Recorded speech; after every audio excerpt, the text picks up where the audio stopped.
DIY.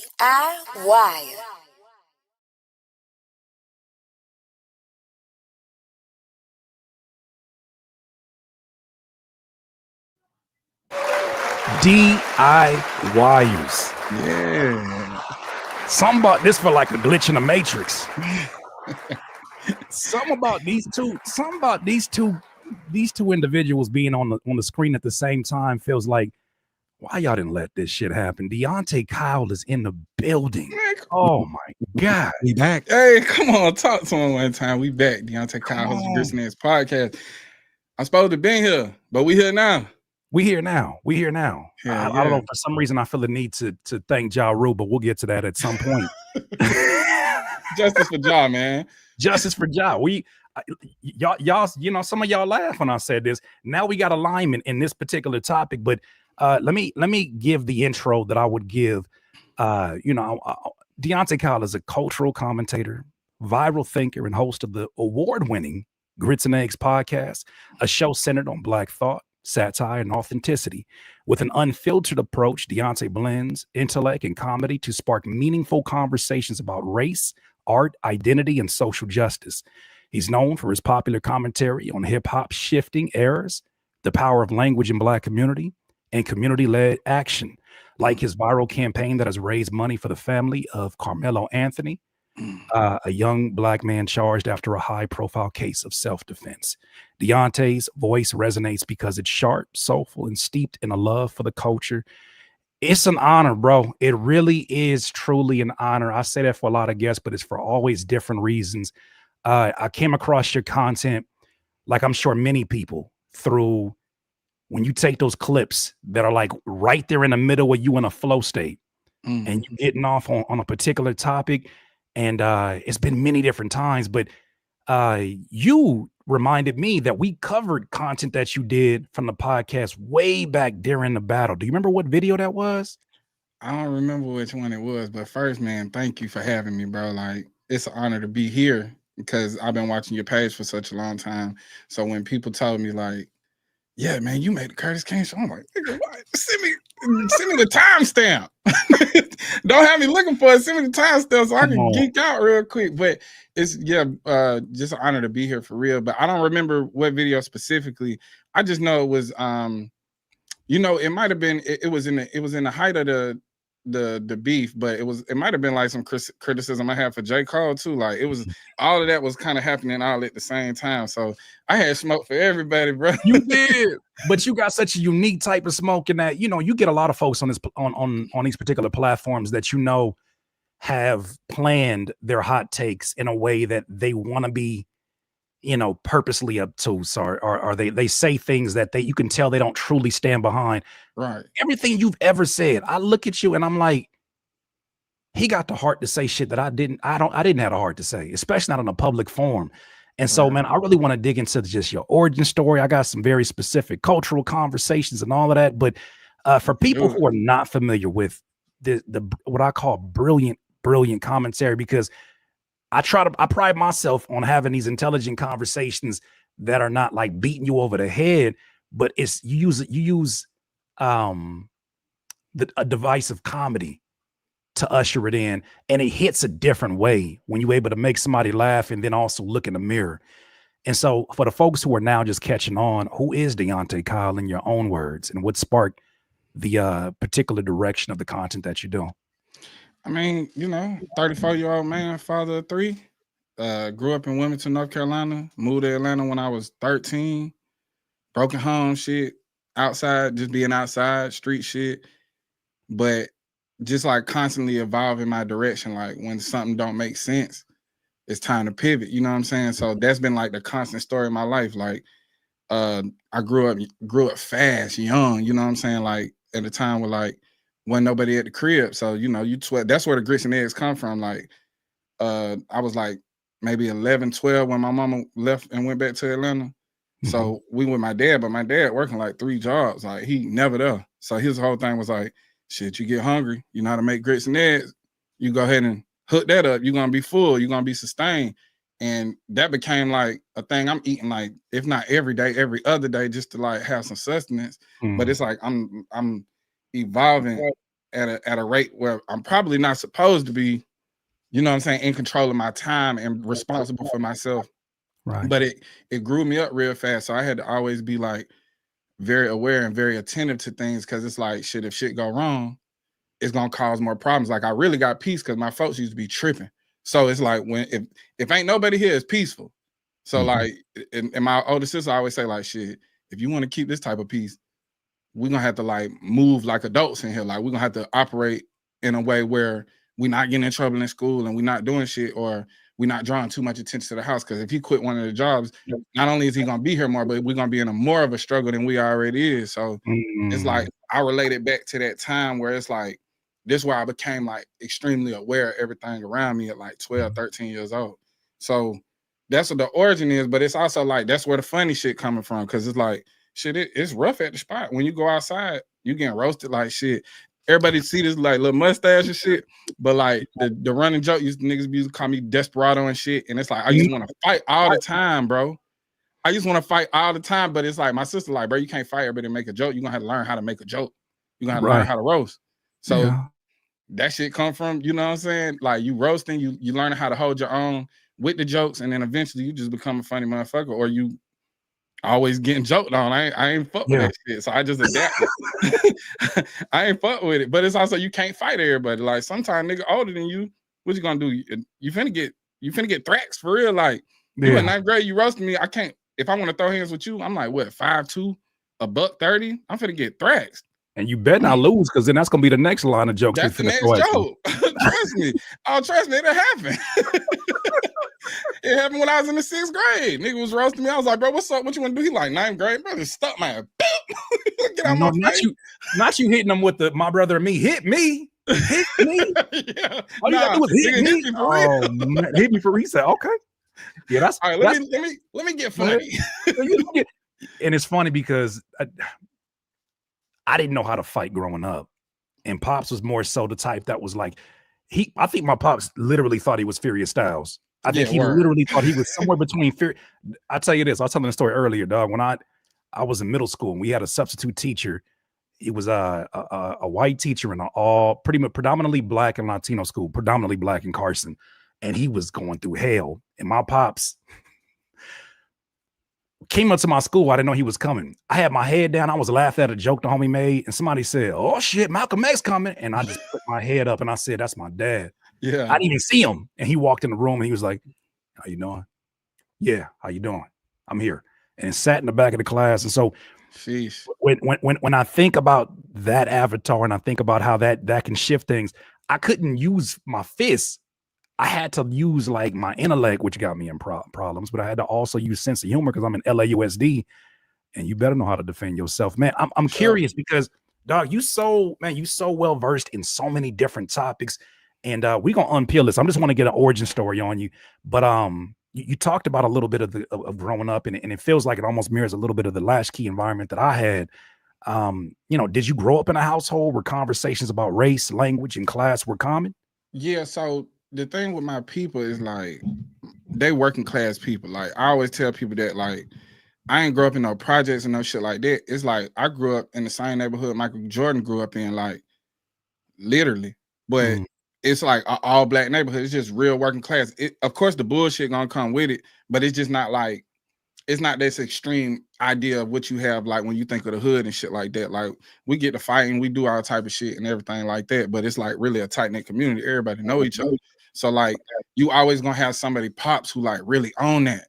Like, really on that, like, let me round these youngins up and get their mind right type shit. So like, the way my people was about, like, when it came to like political or race relationships, was just a little bit more like, understand what your position is, understand who you are, and then you'll know how to navigate. Like, my mom was always big on language and shit. Like, it ain't really about the lingo and talking street and shit like that, because that don't translate to the corporate world. One day you're gonna grow up and you're gonna need to know how to operate in these rooms. And my dad was just always big on like, can't nobody take away your work ethic. So if you work hard and you smart enough, you almost become undeniable. So even if there is the race issue at play, who you are and what you stand for as a person is really gonna supersede all that. That was their mentality about it. I was always just more curious about it from the perspective of like, I always just paid attention to everything. Like if it grabbed my attention, I dive into it until there's nothing left. Like it ain't gonna be no meat left on the bone when I'm done. Right. So like that's like really how I just, and then I can, and once I log it, it's there for life. That's why I got references from like pop culture when I was like 7 years old. Is because like, you know, like I grew up on like real, like being outside talking about shit that was going on the TV for real. You know what I'm saying? Like I was there when the Chappelle show aired, and like you had to have watched that shit in order to talk about it at school. Like wrestling was a big deal for me, so you had to have watched it on Monday night to talk about it on Tuesday. Like, but you want to like really be able to have a conversation or be the person that carried that conversation. So like it was always like pop culture was always a good reference for me with humor, music, everything. Like I tell folks all the time, I done said this like 1,000 times, but like they used to call me like the bus stop radio because I know every lyric to every song, like period. Damn. If it's on the radio, I know all the lyrics, like, and they'll be like, bro, what was the part that bro said? Like right here, like I know you know, and I'm da-da-da-da-da, like I know all that shit, you know what I'm saying? But it's just like that's how my mind always works. It's like a sponge. Like I could take in a lot of information, but I can compute it and put it back out in my own perspective. But I've been like that since I was a little kid. And you know, what kind of experiences have you had that have evolved that to where it's at today? Because I mean, that still sounds like a kid in discovery mode where you sponging up a lot of different things. But you know, what are some of like, I guess, the most stick a pin in them moments that you kind of point to as this is the work that I plan on doing in some capacity? I think it was just like, okay, so like from 17 to I would say like 21, yeah, I probably spent like 70% of that time locked up, like in some capacity, like whether I'm in jail or on probation. That whole time I'm like, I'm in the street, I'm trying to figure it out because I don't want to go this traditional route. Even though, because like that's the shit I seen my parents do. But you know, you got cousins, you got uncles, you got all these different folks you see making moves. But at the same time, it's like, yeah, my uncle just went to prison or just got out of prison. My cousin, he in jail right now. But like every time I see them niggas having a good time. When everybody I know that got a job look miserable. Now think about this from my perspective, like how I take in all this information. I'm like, fuck, I ain't getting no job. I'm finna be miserable. You know what I'm saying? And like everybody that's telling me to get a job, miserable as a motherfucker. Like I don't stress want no job. The fuck out, yeah. The homies that sell weed and shit like that, they be cooling. Like they be having a good ass time. They be with the girls, all that shit. Like that's what I want to do, especially when you're young. And it's like I didn't really have any aspirations to go to college, but I was like, okay, this shit ain't clicking. Like I can't keep going to jail. And then also too, it's like I ain't getting no money. And then like it's ruining the relationships that I do have, like as far as the relationship with my mama and like my relationship with friends and shit like that, because it's like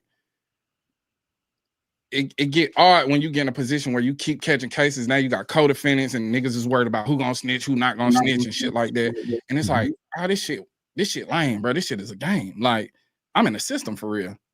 And I can't leave this shit. The only way I can like get this shit out of here, I just gotta get my mind off this shit. So it's like really just started like, you know, like you be locked up with Muslim men and shit like that. They be like, read Malcolm X, whoop, whoop, whoop. But like real shit, when you read that Malcolm X by Alex Haley, you really can't unread it. Like that shit really do start putting things in perspective. Like, and then this is also the time where I'm like, I had my first kid at 21. So it's like, no, okay, I got something to live for type shit. I start diving more into like the eclectic and like esoteric shit, like zeitgeist and things like that. Like I'm really trying to expand my mind. I'm already reading like certain like books on like, you know, Booker T. Washington, Carter G. Woods, and like learning like Nat Turner, Frederick Douglass. Like I'm learning like these different figures throughout history, just like that's connected to like Malcolm X and Martin Luther King and Angela Davis. Like I'm just trying to expand my knowledge. But then you getting into like, you get to a place of like information. Like, for example, you from Carson, right? When I heard Control System by Ab-Soul, I was like, oh shit, okay, it's music for this shit. Oh yeah, good point. And I love music, so it's like, oh, it's niggas rapping about this. This when you get into like the pro era, Flatbush Zombies, Bad, the Beast Coast movement, and then it's like the group, the Underachievers, they was popping their shit, and it's like it became like apparent where it's like, oh, there's music to connect to this thought process, which helps you expand on the thought process. So like this getting to the point where I'm like 23, 24. So it's just like I had just got that thirst for knowledge. Like once I kind of like broke free of the spell of being in the street, like broke out that system shit and realized like it's more shit to do out here. And it's like, it's different ways to think. And actually, this is like extremely low level thinking. Like this, like you operate on an extremely low level. Like you allowing other people to tell you what to do. You know what I'm saying? You're not thinking about your decisions and how they affect others or even how they're going to affect your future. But then I had a kid and it's like, well, shit, I want to be here for my child. You know what I'm saying? Like I had a good dad. You feel me? Like we have some fractures in our relationship, but I mean, he is a human. You feel me? Like I'm about to say, who don't? Yeah, he got shortcomings and shit like that. Then that's another thing too. Once you become a parent, you realize your parents just people, and that shit take away a lot of. Hold on. Somebody gonna have to tell That's the first one. That's the first one of the day. That's the first one. You didn't got the drop. You know that's going. You know, come on now. This whole conversation. If I had that drop in the dictionary, it's gonna have a thumbnail of us talking because we know this was gonna happen today. Yeah, for sure. And plus, let it not get twisted. Like even though we're gonna have a discussion, I'm also taking notes from you because I love the way that you go about breaking down information and so many conversations you have. And I don't want to railroad your story, but there's so many conversations you have that I'm like, he's having this on YouTube. 40,000 people just watched. 500 people just commented and said, I feel the same way. And there's no feeling in the world close to when you recognize as these thoughts that you thought were so internal or unique to yourself is being shared amongst folks that maybe we just not having these conversations depending on the circles that we're in. Because you mentioned Absol and even for what Absol stands for in a control system, you know, they'll never say it about him because they know that a lot of the upbringing in Carson, like by just being adjacent to a lot of like hood politics, you can't call nobody a square for real. Right. But if it's somebody from a different city, they'll be like, oh, this nigga's on some weirdo shit. And they'll just completely just, you know, yeah, that's like a scarlet letter out there. Where you from? Being called a weirdo? Break that out. Break that scarlet letter. Break that down for me. You know, like how they used to put the scarlet letter on women. What that shit was like when they not virgins no more or something? Yeah, like that's how they used to like. It used to be like it's like some Protestant church shit, but basically like if a girl engaged in sex before marriage, they would put that scarlet letter on her, like the A, to mark that, like so it's known that she not a virgin no more. It defiles your character, basically. Yes, you know what I'm saying. So like being called a weirdo on the West Coast, like that defiles your whole character. Them fighting words over there. Them is fighting words. You weirdo. You know, like I think a lot of these terms are starting to evolve as you starting to get kids who are like, okay, then I'm that. And this is what I mean by that. Like when I think about like an Odd Future, like that was them. Like they at one point in time before Tyler was seen as big as he is, they used to be that's them weirdo niggas. Like that's copy. Understood. That would be the perspective, and it's unfair because you know we have so many different experiences.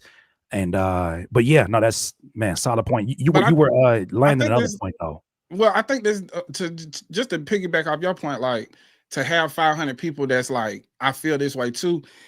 This is more so about putting your beliefs into practice, right? Like I talk about like the control system or the zeitgeist, and like a lot of that like metaphysical and spiritual stuff is really about understanding like the interconnectivity of humans. Like we're all connected, whether that be through thought, whether that be through experience or things like that. Like it's only so many experiences you can have that's like extremely unique. You know what I'm saying? Like that's why you get on TikTok and people will say like, damn, I ain't never had an original experience or original thought or nothing like that. Like we all have a connectivity.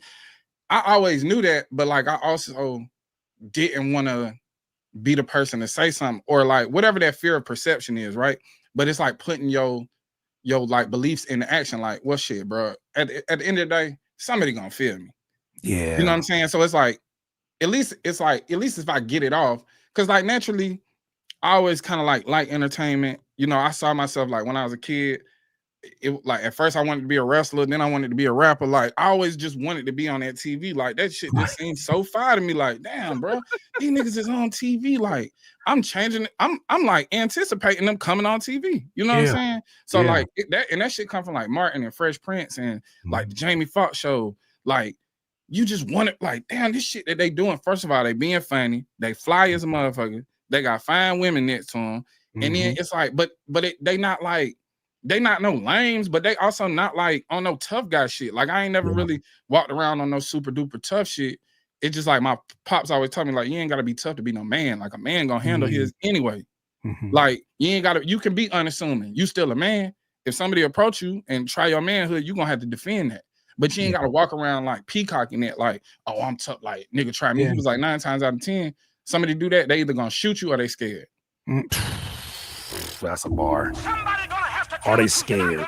Probably more likely scared, huh? And they probably and the scaredness of them, like really why they got the pistol. That's why they really got the pistol. Yeah. You know, and I wonder how much. Have you always been this unapologetic? Because yeah, that shit been getting me in trouble since I was in like the 2nd grade, bro. Like, bro, listen, bro. One of my first memories is like getting in trouble from doing the little Michael Jackson shit. Like, you know, when he do the little crotch shit, right. I was hitting that like in school. Like I'm hitting that bitch though. Like I'm really doing my shit. But the teacher was like, "Oh, this is impressive." Until the nigga hit that. They was like, "Hold on, now you crossing the line." Good shit, yeah. And then it's like it's always been that, but it's always been kind of like in a sense of like the shit I thought was cool. I'm mimicking it. Like I thought Michael Jackson was cool as a motherfucker. Like I'm finna go to school and be Michael Jackson real quick. You know what I'm saying? Same thing with like DX. Like DX hit you with the like you getting in trouble for that. But it's also like I just didn't understand. Like I didn't understand what the problem was. So I don't understand like the politics of adulthood, like or authority. And I don't fuck with it. Like I don't like that. Don't tell me what to do. Cause it's like my folks was on some like you can express yourself. Like I used to draw on the walls and shit. Oh shit. When I was but my mama used to be like, as much as I want to be mad at you, like I know what you drawing. Like I can see what you're doing. So it's like I kind of gotta let you cook. Like, how about we just take this and put it on paper instead of on the wall? You know what I'm saying? Right. And like my dad was always like a person that he could tell I was trying to, when he could tell I'm trying to be funny, he'll laugh, like die laughing. So like they gave me a lot of confidence in like who I was. Now, once that monster became inconvenient for them, you know what I'm saying? Like once I fully matured, and it became like a thing of like, okay, maybe we let the express yourself shit go a little too far. You know what I'm saying? But this also like around like 9, 10, 11. Like I can remember when they was like, all right, you need to dial it back. But by that time, I'm too far gone. Too late. I didn't got my rewards. I'm getting social rewards for this, and people are in they're expecting a certain brand. You know what's funny is that I kind of came up the opposite way in that because of how strict my pops was, and because my mom's was, you know, they were divorced, but because of how they was, my mom was more so the one that was about the sense of humor. She was more so the one that was encouraging me to listen to all kind of different music because she played the keys. But my pops was very strict, and he came up in a military household, and we had good times and all of that stuff, but he was very strict. And because of that, there were certain things that I don't think he understood. He installed in me, but then also kind of policed at the same time. So for instance, Pops had me out in the middle of 92 riots. When Rodney King, the verdict went down, he had me on his shoulders. And when they was on a megaphone saying not guilty for all the officers. And I saw the first trash can go through a gas station, and I was just sitting around like, yo, what is going on? Like, why are they this mad? I'm not really, but he took me to the Malcolm X premiere. And it's so when you hold on to all this stuff, but then at the same time, when I had my moments of hitting the Michael Jackson, I immediately got told like you can't do that out there.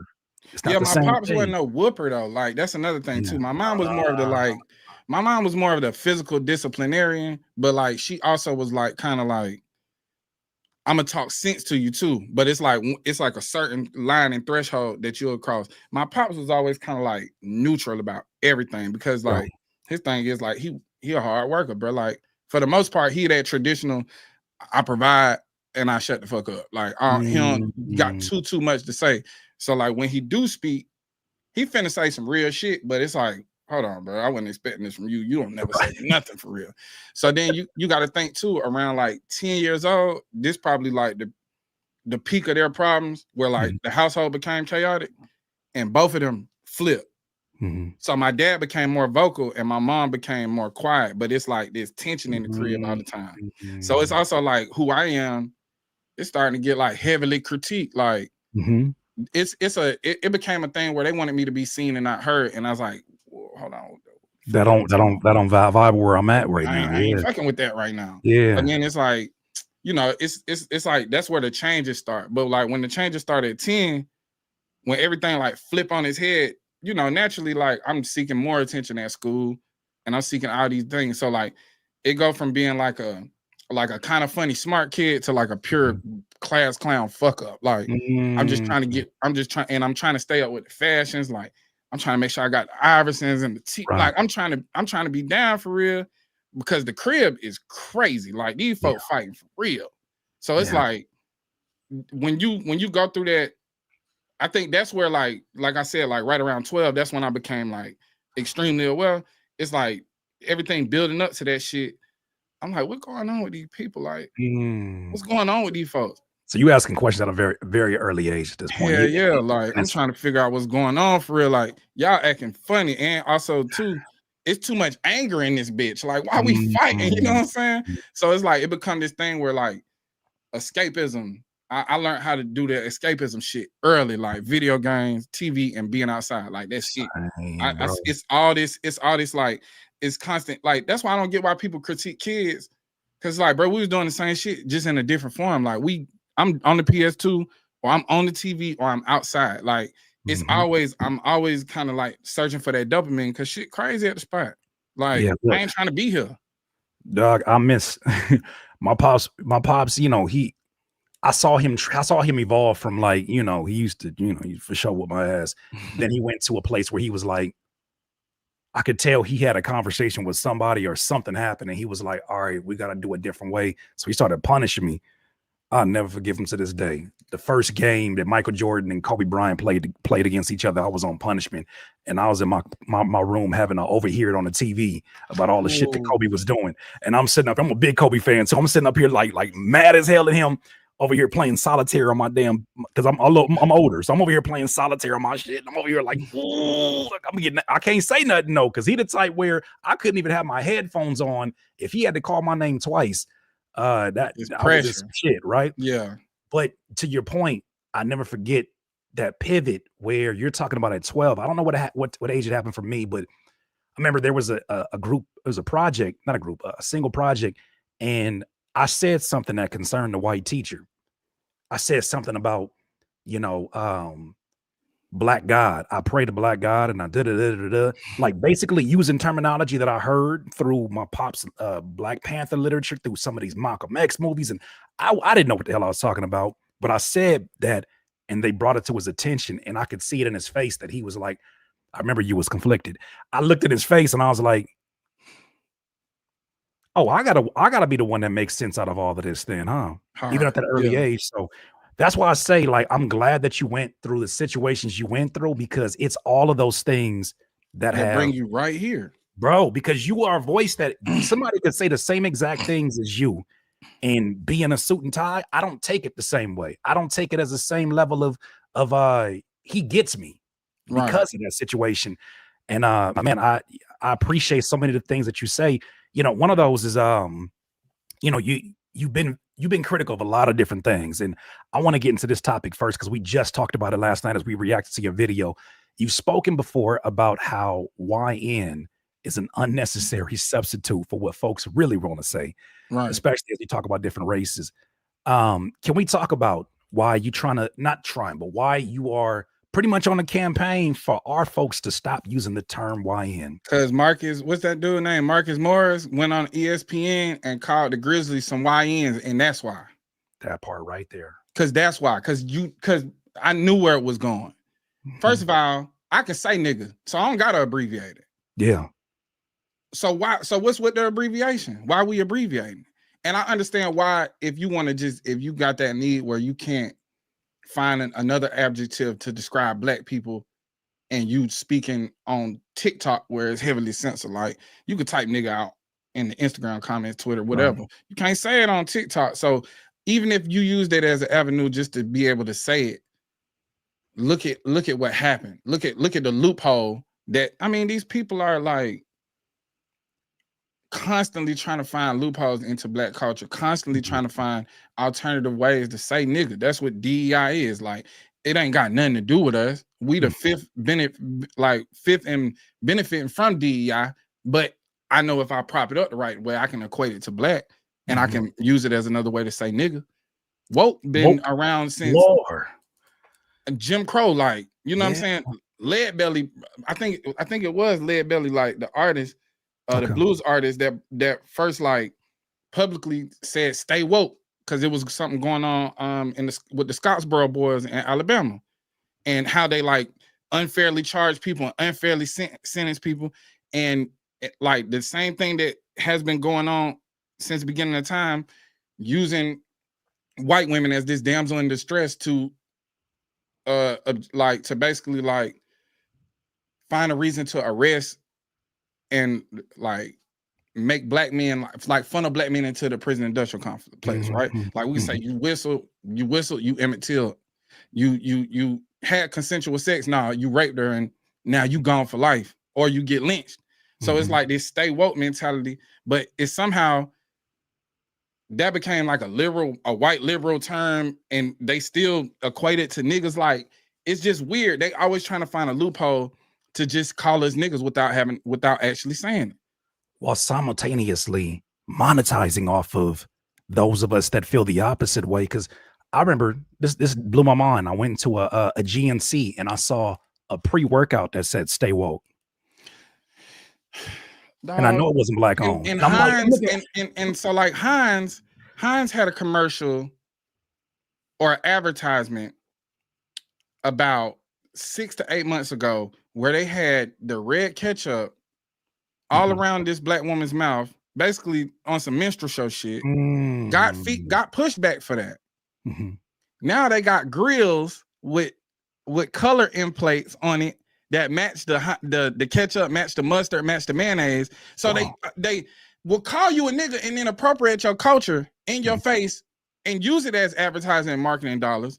And for some reason, we always forget the disrespect, but we'll stand up and applaud when we feel included in something. No, like you can't just rip the culture off whenever you see fit, or you want to change your posture because you got backlash here. Let me change it up and be inclusive here.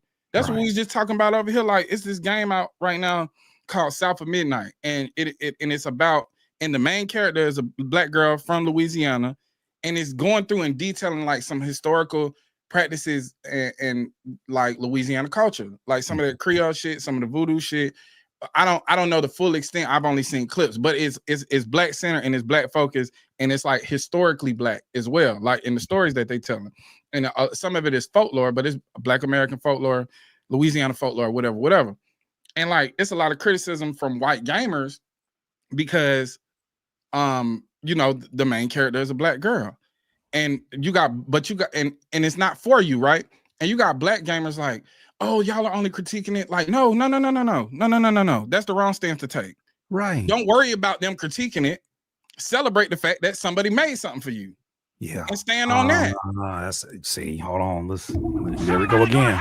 There we go again. Making them the focus of it. Oh, they don't like it, then why don't you just like it? Like, fuck what they don't like. Fuck, they don't like you. Go ahead. I'm sorry. Yeah. Yeah, it's real. It's because, you know, I made the same argument for H&M, where I was like, I bet when they did that Coolest Monkey in the Jungle campaign, which they knew what the fuck they were doing. Right. And I seen that a mile away, and I said, that was the first time, because remember there was a remember the Nivea had an ad that said civilize yourself, and it had a man with an afro, and then after that he was clean cut. How they put clean cut, and they said civilize yourself in the terminology. And it's like, when you've seen that, my pops used to sit down, we'd watch games, and he said, now watch how this announcer talks about a white athlete having high IQ. He's a smart player. And then watch how he talks about the black athlete being physically gifted and athletic. And that becomes the only, you never hear the announcer say how intelligent the black player is or his basketball IQ. You hear it a little bit more now with like LeBron, but you think about 90s, Pops used to bring me up on that. So think about how fucking excellent LeBron had to be to even be. Think about how many times he had to showcase his basketball IQ, like literally, man, like regurgitate time, like minute by minute plays, for them to be like, oh, this guy's pretty fucking smart. Like, dog, first of all, it's this thing of like wanting to always use us for our bodies, bro, while undermining our minds. Like that's why, like, I know we'll probably get to this like in a little bit with the Kendrick thing, but like that's another thing about Kendrick. It's like he has a Pulitzer Prize, and niggas is like, but ain't nobody trying to, it ain't that deep. Like ain't nobody trying to, like, dog. Are you telling me that a black person making you think tells you, you telling me it's not that deep, or I ain't trying to decode the music? It's like this anti-intellectualism shit. And it's like, even when like somebody like LeBron, who's had like a pretty much like squeaky clean slate this whole time, but you have to be LeBron to get credit for having basketball IQ. All them niggas got basketball IQ to some extent. They made it to the NBA. While still getting criticized for taking pictures with books, and he don't read them books. Yeah, you know what I'm saying? Like he just made a commercial about it, like making, like, you know, kind of poking fun at it. But it's like he can't even at his level get that shit off after opening up a school. Well, let's talk about the scores that are happening at the score. And it's like, man, ain't none of y'all opened up shit. Right.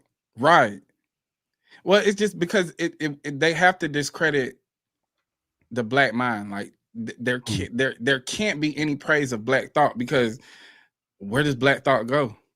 Like, what does it lead to? You know what I'm saying? Black thought is always going to lead to being critical of the system.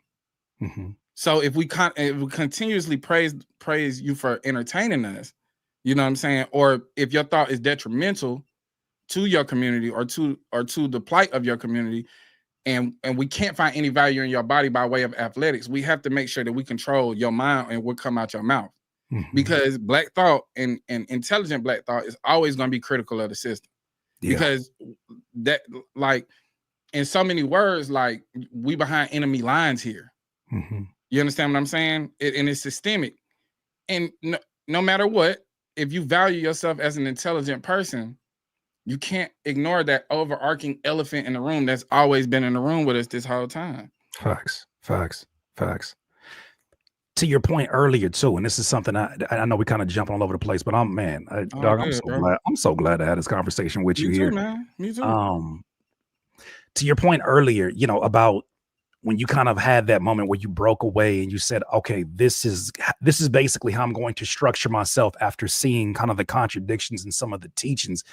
You know, my grandmother was the type where she was from the Aliso Village projects, but when she got out of there and she got herself, you know, not my adoptive grandparents, but when she found her husband and he came into some military money, she started talking like she was better than everybody. I didn't come up underneath her, but I remember the way she used to talk. She used to have talking points that were the opposite of most of the black women that I knew in my life, right? She would say shit that I was like, if I put this on a white person, I'll be looking at you crazy. But that was a dynamic on that side. And my grandfather was from Louisiana. Like I got family in you know, Baton Rouge and Lafayette. With that said, though, remember she would take me to the commissary on the military base, and she would take me to JCPenney, and she used to always say, "No, we go in here. Don't you embarrass me in front of these white people." And although my pops had a very different dynamic, because like I said, that was my adoptive grandparents on my mom's side, it was very different. I would still have a piece of that existed in my brain of even like it would kind of like overlap to even some of my pop's teachings, which weren't that extreme over her side, but he would say things like, you know, there's a certain like, don't be an example of what they already think you are. Right. Like, you got to go represent us the right way, because you may be the only representation. It fucked me up, because when I came to YouTube, and even in some of my conversations, I found myself unknowingly code switching.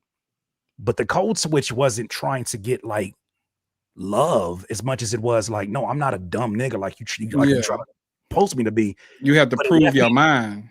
You got to prove your mind. I had to prove my mind, right? But it left me in a situation where I was surrounded by a lot of folks that didn't look like me, and that bothered me. And shout out my dog, Epic to Don, who's he loves your podcast as well. He was excited to hear he was coming on. Beats, right? He makes beats. Yeah. I used to get down with the YouTube, the MP3, nigga. Yeah, I'm ripping me an Epic to Don beat. What? I'm not playing with him. To do it. But yeah, he's also you talking somebody about that leasing. I ain't leasing nothing. I'm downloading that boy. if y'all ever have a conversation, I promise it's going to be one of the dopest things to see because he's someone, although he doesn't put those opinions online, he's one of the most brilliant minds I've ever had a conversation with. And he would talk to me about these things. He's like, man, why do you think that you don't have a lot of, this is like years ago, why don't you have a lot of people that look like you, a lot of Black folks in your audience? And I was like, I don't know what I'm doing or not doing.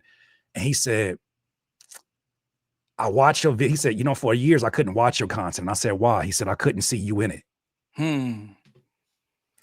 So I'm curious, with you already being unapologetic, you know, and coming to the space with a much different story, I'm curious about specifically, where is this question I had for you? I had it lined up here. Is there ever a case for code switching, or do you think it's time we collectively move beyond that? All right, so I'll say this in parallel to what you're saying. My mama was big on that shit too. Like, don't embarrass me in front of you. Why? Or you got these white folk calling my house and shit like that. I was just always kind of like, I give a fuck about these white folks and what they think. Like, I don't care. You know what I'm saying? Because also too, like, there was in middle school, my middle school was like pretty diverse. And it's like, I got white teachers, I got Black teachers, I got male teachers, I got white friends, I got Black friends, but like I live in an all Black neighborhood, so naturally I'm with these folk, like these who I this who I be with. But we also got like a Mexican population, woo, and like I'm smarter than a lot of these white kids. So like, why the fuck do I care what they adults think? You know what I'm saying? Like, it gotta be like, to me, that's some extension of that. Like, I know some brilliant Black kids, and some of my best teachers is brilliant Black women and men.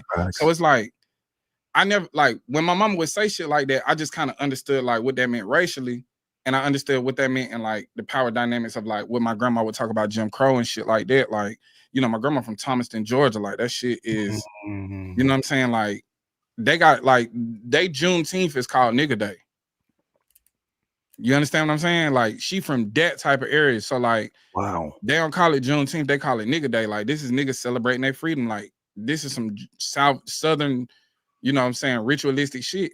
right? But it's all based around the proximity to like white perception, like the white gaze, so to speak. Now, as I've gotten older and I've approached this these platforms and things like that in connection to code switching, we got to understand too the cause and effect shit that I talk about all the time.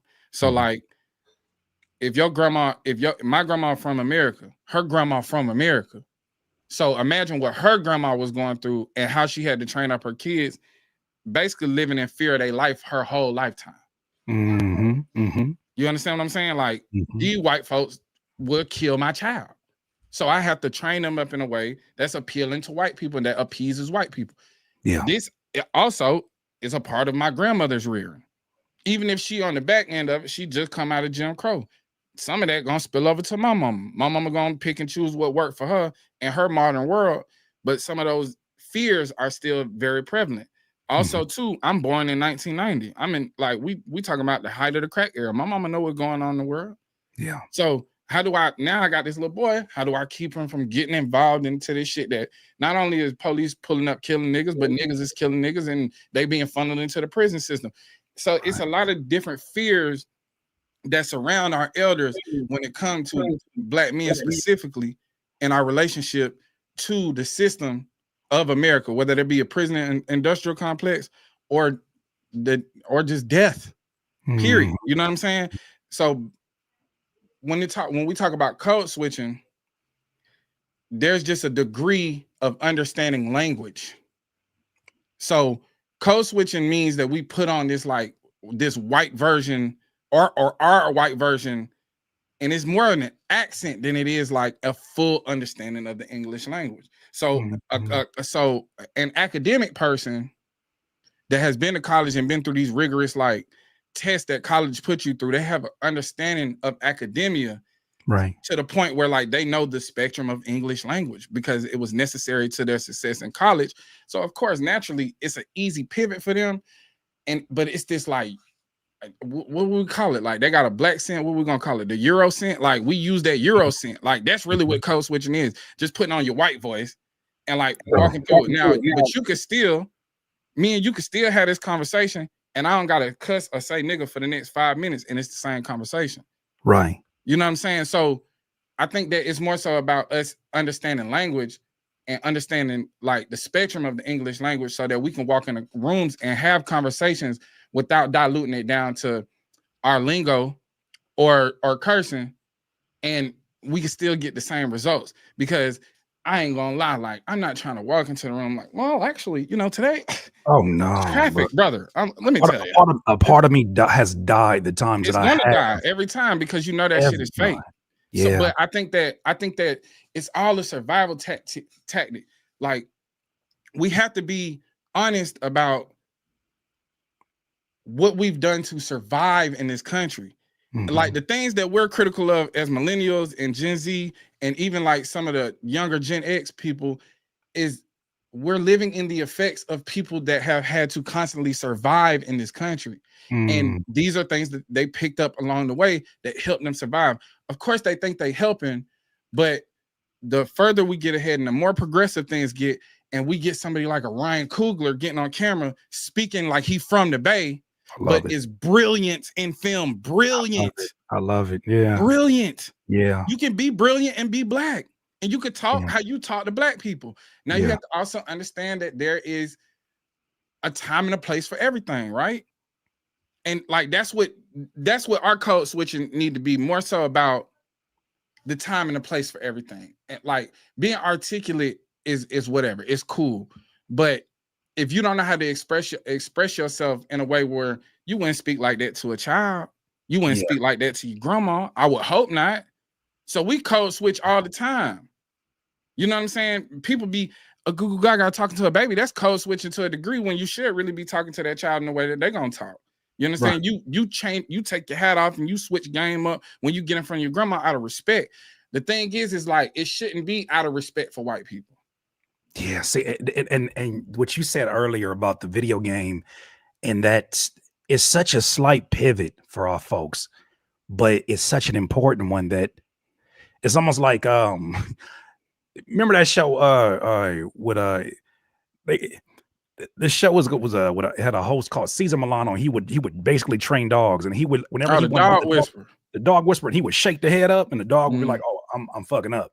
It's almost like that in a conscious way where we're doing this thing that is a cycle where we see the argument, we see somebody and we don't recognize how much they're making this moment that should be for us about them and their argument and their problem. And then we're engaging in that particular thing. And now here we are talking in their, you know, for lack of a better term, narcissistic cycle, when this whole situation had nothing to do with them to begin with. Word. But we make them the center of it because, and it's really a projection. We're always the center of their focus. They're always trying to police and like navigate and figure out what the fuck we got going on. 3 black people get together and start having a conversation, they're gonna want to know what the hell we talking about. So we're under such a constant state of surveillance that subconsciously we're always aware that we're being watched. So there's a invisible white man in every room with us. Like, you know what I'm saying? If it's 2 or 3 of us, there's that invisible white man in there. Like, you niggas better not be talking that revolution shit. You know what I'm saying? Like, here, what do you mean by that? Yeah. But I think also too, I think that there's a perspective of it where it's like there are certain structures already set up, right? And people want to be successful in the structures that already exist, right? Like you could be chaotic and anarchist and want to tear it all down and shit like that, but like I already have like enough tight-knit organization within ourselves and amongst ourselves to think that that's like a dream. That's a nightmare, because then you on your own for real. Yeah. And then you breaking up into like little small. So like we don't even have like an organization amongst ourselves. We're always talking about black unity because we understand that there's a lack thereof, right? So I think that there's structures that already exist, and we're brilliant enough to understand like how to navigate these rooms. I think the thing is like the more we hold ourselves to a higher standard and understanding like ignorance in and of itself, like even the street talk, even all that, like ignorance in and of itself is not a reflection or synonymous with being black, right? So it doesn't have to be like when we talk about like black excellence, that can get performative. When we start talking about black power, that's like that's a spiritual thing. That's a thing where it's like, nah, like I should be in every room I'm in exactly how I am. But you also have to understand the rules and regulations of the rooms you in. And you can still navigate them and be black, but understand like it's a time and a place for everything. And there's certain structures and subsets that already exist. Ryan Coogler isn't dumbing down what he does. He just makes sure that like he's passionate enough and expert enough that when he's going there talking, they recognize the language that he's speaking because he speaks like a director. Yeah, no so matter it don't what, matter what the accent is.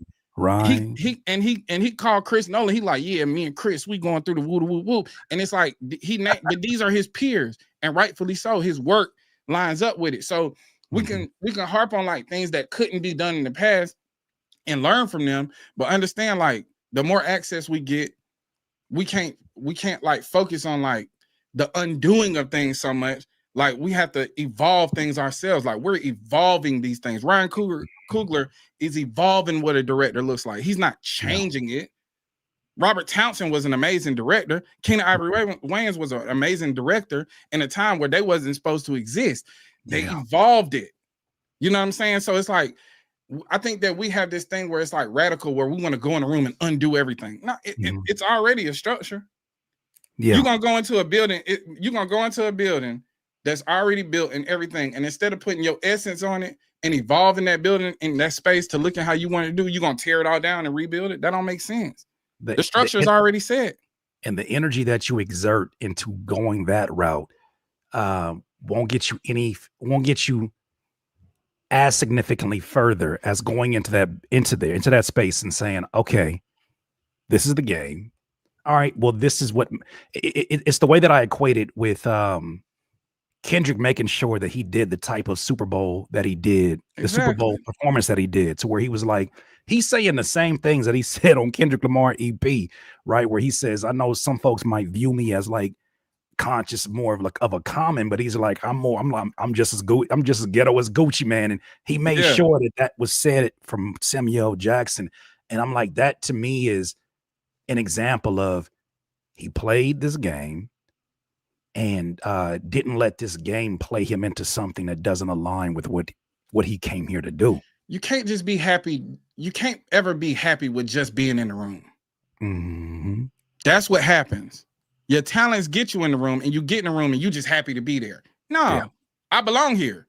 Yeah. Once you get in the room, understand like everything you did up until that point is what got you invited here. That's what earned you your seat. You got to keep doing what earned you your seat. Be mindful, be vigilant of the pitfalls of others and shit that do. Niggas go out, fuck their money up trying to impress people, fuck their money up trying to like, yeah, you a black millionaire, right? But you a first generation black millionaire. You ain't no third generation white millionaire, and you out here spending your money like you is. Sheesh. They got a daddy and a granddaddy to fall, who still got the money to fall back on, and everything is dependent on you. Like, we ready to go out and spend it trying to look rich. Nigga, you got the money. Yeah. But I think the thing is like there's a level of insecurity that we have to address too. It comes with being subjugated. It comes with being, for lack of a better term, like nationally bullied, systemically bullied. How many people do you hear constantly talking about, oh, the black community, you know, they was a blurred or whatever situation was like that. 24-year-old, they finally got their shit together. They finally seeing a little paper, a little success, and they go and the reason why they with or around or choose white people over black people is because they was bullied, right? But that's your 24-year experience that made you make that decision, right? So if in them 24 years, black people treating you different because you were different had such a psychological effect on you, then what psychological effect does 400 years of bullying have on an entire community of people? Somebody gonna have to tell the truth, and I'm gonna tell it. You understand why? This is the strain thing. Like this is all like this is, bro. I'm gonna say it here just so we can get to another audience. Please do. You got to think about these 3-letter organizations and like how they recruit.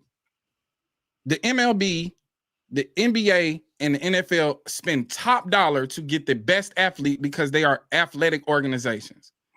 So if you want to affect the minds, the bodies, and the behavior of Black people, you're gonna recruit the best psychologists, the best sociologists, and the best anthropologists. Mm-hmm. Mm-hmm. And we're gonna run experiments until we know exactly how this is gonna affect the behavior, exactly the minds, and not only the behavior of this generation, but their children's children. Yeah. And we living in the effects of that. So we sit here and discuss these 3-letter organizations and point to them for the war on drugs and point to them for the extermination of the Black Panthers, but we don't understand how they did it.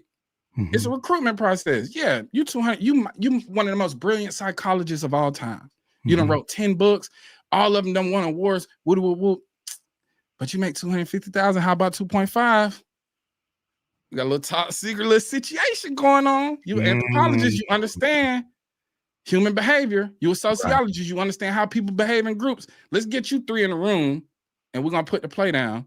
And if you tell anybody, you ain't never gonna see that money or your kids again. It makes it less communal and more so about your particular aspirations, your solo aspirations. Yeah. And it puts it to the test. And of course, we see a lot of human beings who in that situation don't know what to do because they've never seen money like that before. Facts. But it's also this thing of like, I got you in this room. Come on, you worried about them over there? Like, bro, we chose you. They're not worried about you. Like, man, we chose you. They hating on you, bro. Like, it's finally your time. Like, you know what I'm saying? They put the right people around you, like the handlers. This handler mentality, like, this who gonna watch your money. This who gonna defend your money. This like, we got you. You don't gotta worry about who your lawyer is or who your agent is, and you don't gotta worry about that. You just go do what you do.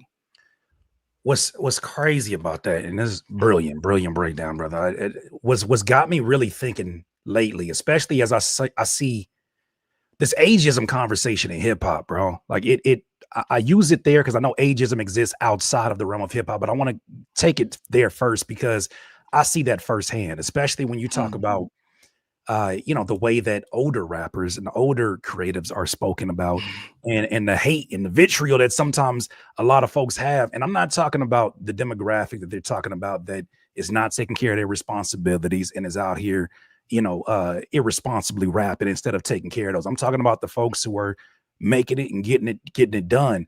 I started thinking, I put my full brain hat on, I started connecting the dots, and I said, that sounds like a Eurocentric narrative pushed forward because it keeps younger artists out of the room with experienced artists who can tell them, don't sign that shit. They did that shit to me when I was 22. Right. I know you hot. I know you got your shit going, but dog, if you sign that, here's what this is going to look like.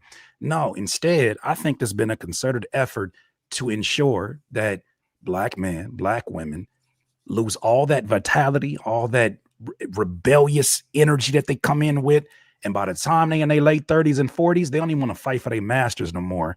Only thing they got energy left to do is podcasts, which is not a bad medium, but it's like, damn, we need your art.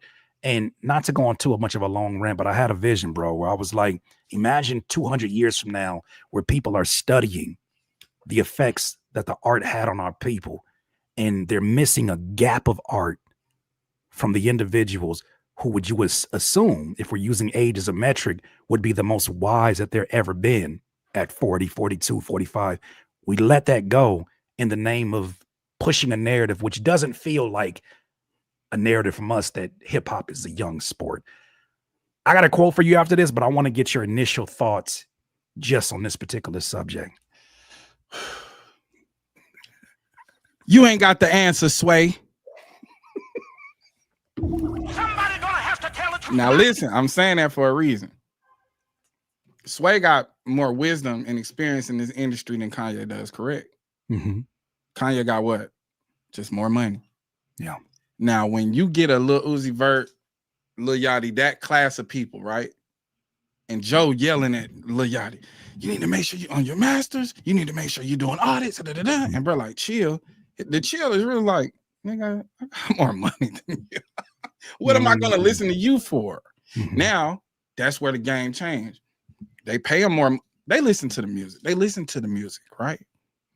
So I listen to this message. This ain't a revolutionary message. This shit ain't going to stimulate the minds of Black people.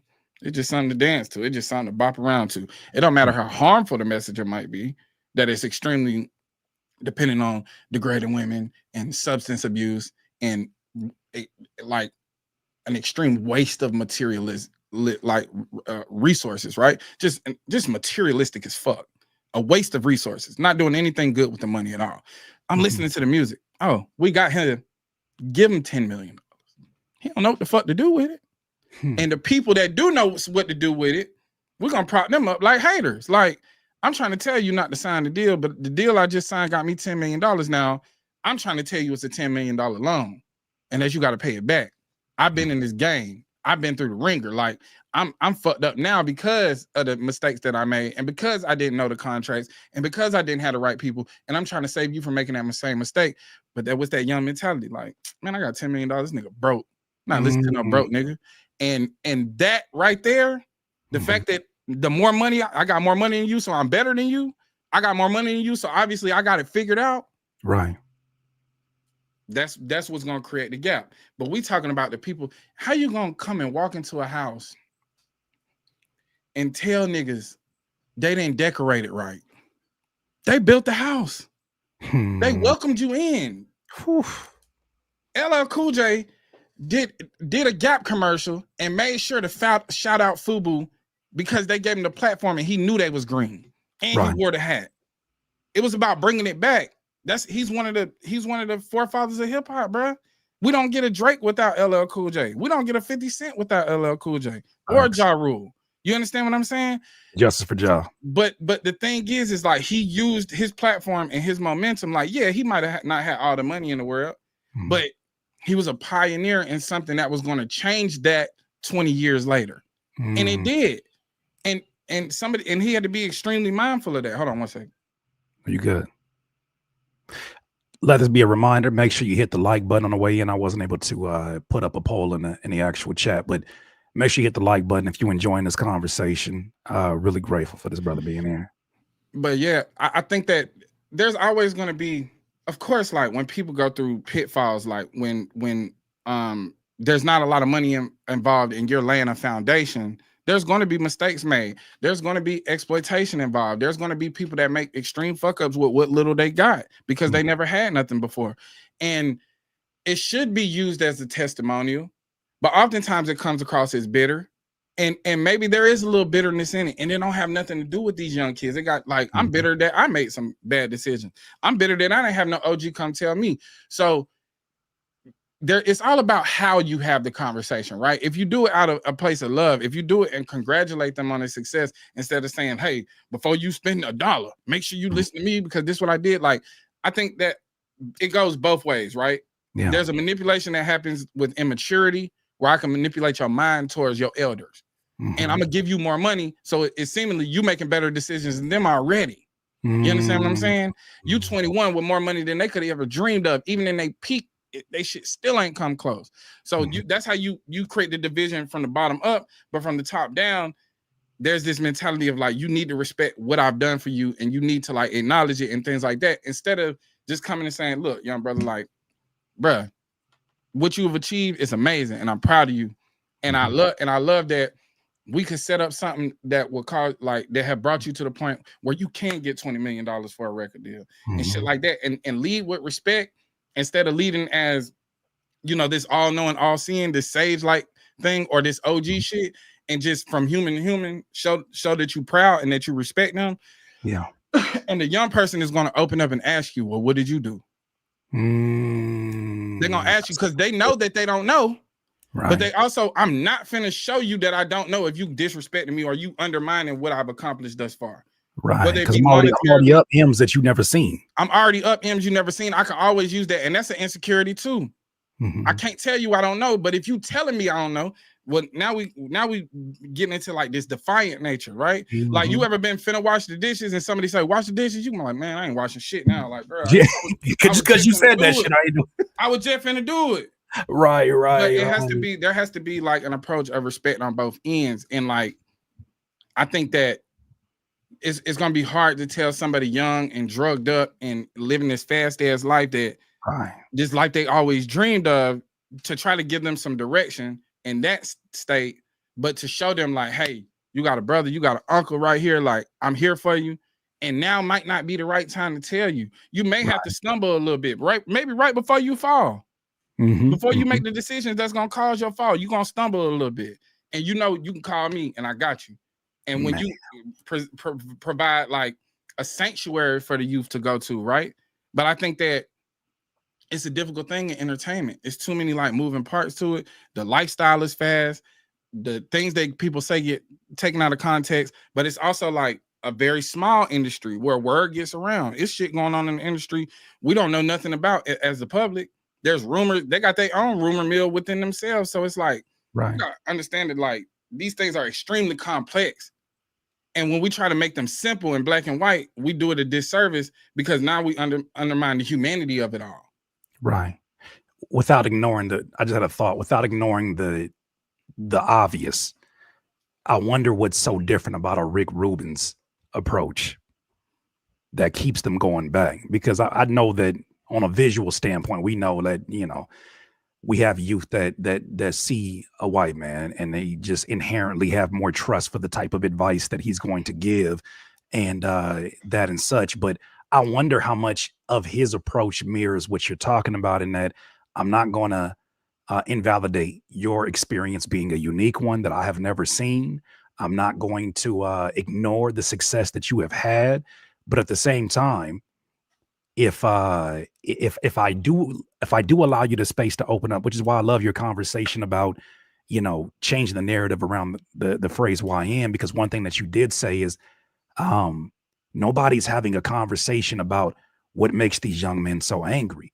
What makes them so unhinged? What things have contributed to that in their environment? What is going on beyond the surface that gets somebody to this place?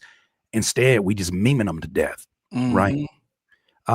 There's also another perspective that I think about from youth that are not necessarily putting themselves anywhere near the and I used to quote because I'm getting rid of that term for my damn self. The YN category is this quote that I saw by a TikToker named Adriana Wright. She says, "I cannot break generational curses if I am still seeking the approval from the generation that is cursed." What are your first initial thoughts on that one? It's a powerful statement, man. It's a powerful statement because it holds true. You have to be self-assured that the thing you're doing is for your own advancement. And everybody, look, man, people believe in results. You understand what I'm saying? If we were to the Rick Rubin point, right? If we believe that Rick Rubin is successful, what does he have to show for it? And who do we respect? Well, we respect Hove. Like Hove is the godfather of hip hop to us. We see him in the 99 Problems video with Rick Rubin vibing. We've seen the stories and the behind the scenes shit that come out of those studio sessions at Magna Carta Holy Grail. So we know that he has validity because he with the godfather of this shit. You know what I'm saying? His results got to be real. We seen him embrace Kendrick. Same thing could go for Dr. Dre. We seen him embrace Kendrick and his results speak for themselves. So I think that there has to be somebody brave enough to not care about the perception of the people that would naturally like try to advise them on how they should approach things. It's like, no, I believe in my heart and soul. This is the way I should approach this. And I'm going to go about it this way. And I can't seek your approval. I'll see if you approve or not when I get the results I'm looking for. Yeah. And 9 times out of 10, when these things breed results, you know, I'm pretty sure my aunts and my uncles and my older cousins and all that would have something to say about how I approach this podcast shit from the beginning. But look at the results. Now I don't even need your approval. You approve because it's successful. I always knew you had it. But since I was never seeking anybody's approval, the results were I had the freedom to not only make mistakes, but to experiment. I had the freedom to be right. Yeah. You know what I'm saying? A lot of us are approaching things with the expectation to be wrong. And first of all, like calling shit like, you know, that's a loaded thing, calling an entire generation cursed, but not talking about who cursed them. Somebody gonna have to tell the truth. We doing this today. Yeah. We can't never leave that out. We have to understand that we are people that are living in the effects of things constantly. constantly. Everybody is living in the effects. Personal responsibility aside, we all have a personal responsibility. I had to make a personal choice to get away from the streets because I saw the results of it, right? I saw it's gonna keep landing me in jail. I got friends dying. Shit, bro. I mean, I don't want that for myself. I have to make a personal decision. But we also have to understand that, like, even with that personal decision, I ain't no better than the nigga that's still in the street right now. I ain't chastising that man. I know exactly where that man at. So if I can use what information that I've garnered and the information that led me to make the decision in the first place, and I can explain to him that he's living in the effects, and then articulate what the causes are, and maybe open up his perspective a little bit and make him feel valued, or even better than that, allow him to see that maybe some of these thought patterns aren't of your own volition. Like, who put these thoughts in your head? Who put these ideas in your head? Where did you get it from? You got it from the music. Okay, who producing the music? Who paid for it? Who paid $300,000 a month for it to spend on the radio? Who? That part. This is not a thing. I don't like that. I don't like that shit. I don't like absolving people of their consequences. I don't like absolving people of their blame. Because that's that invisible white man in the room. We ain't talking about you, son. Trust me. Which is crazy to your example earlier, where it's like he get to sit there in the room being judgmental in our minds, but then when there's something that he doesn't like, this avatar, he gets to butt in conversations that had nothing to do with him to begin with. Oh God, why we ain't jumping them? And then you know what it is? Why is you in the room, bro? Get this nigga out the room. What is you doing in here, man? You ever see that meme with the mannequin? And it's like this nigga still wear he still wear Saucony's. Like this nigga eating beans. This nigga eating beans. Hey, whose man's is it? Straight up.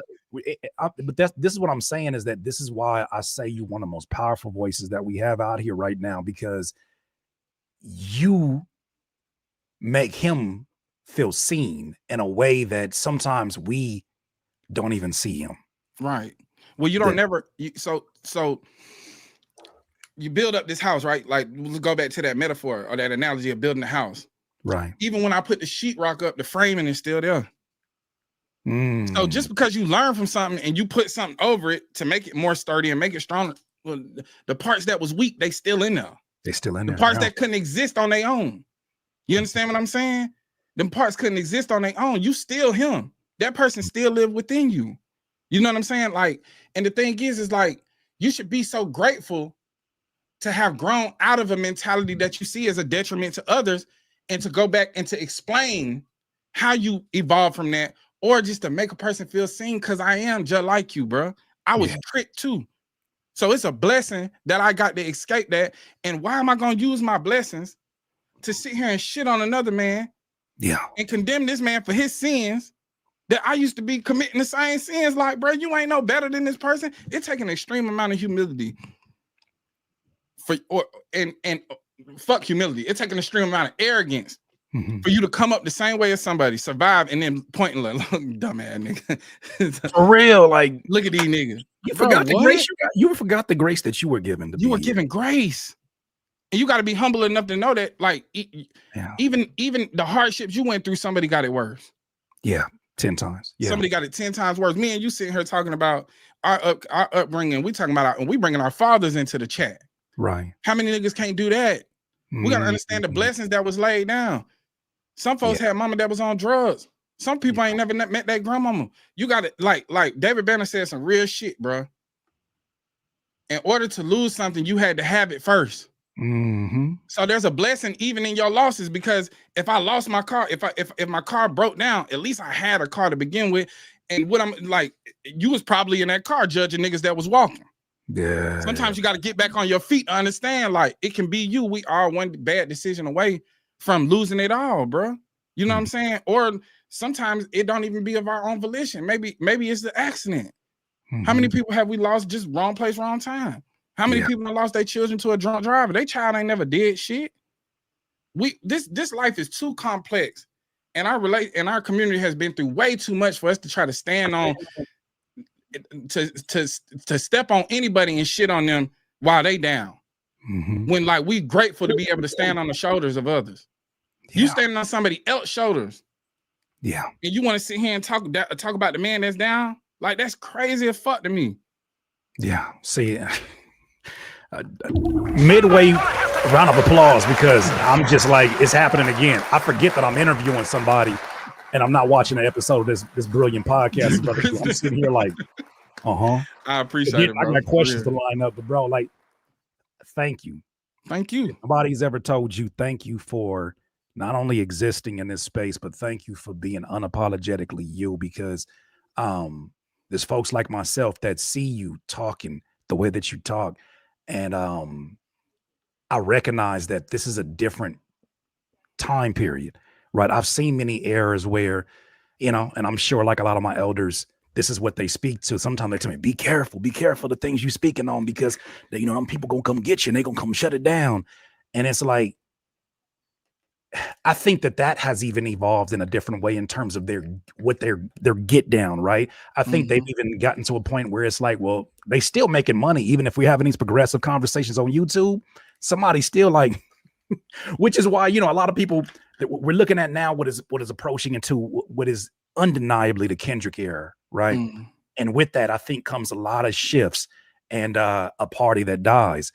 I like to ask this question less about, I guess, Kendrick, even though I want to talk to you a little bit about hip hop and the battle, but more so about, I love the answers that this particular question inspires.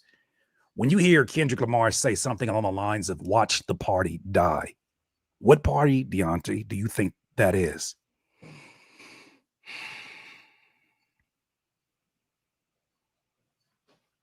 It's the party we didn't organize, and it's the party we ain't throwing. Like, we've been talking. You can go listen to like niggas like Mos Def and Talib Kweli and like criticize them for being conscious, but like niggas are incredibly talented rappers, and somebody decided to organize a party that celebrated some of our worst and most ignorant parts. Somebody gonna keep throwing the party that we know gonna get shot up. It's time to just shut that whole shit down. Right. It's time to shut that whole shit down. Like, him shouting out D1 was intentional, because we know what D1 stand against. Like, there's some things about our neighborhood that are effects, right? And we're gonna talk, and I'm gonna talk about that, but I'm not gonna excuse glorifying that shit. That shit ain't cool, bro. Things that are destructive. It's a party, but it's a Royal Rumble. Everybody in that bitch fighting, and ain't nobody coming out alive. No, let's just, okay. Instead of adding more people, instead of keep inviting people in, let's just watch that. Just watch it die. Just let that shit die.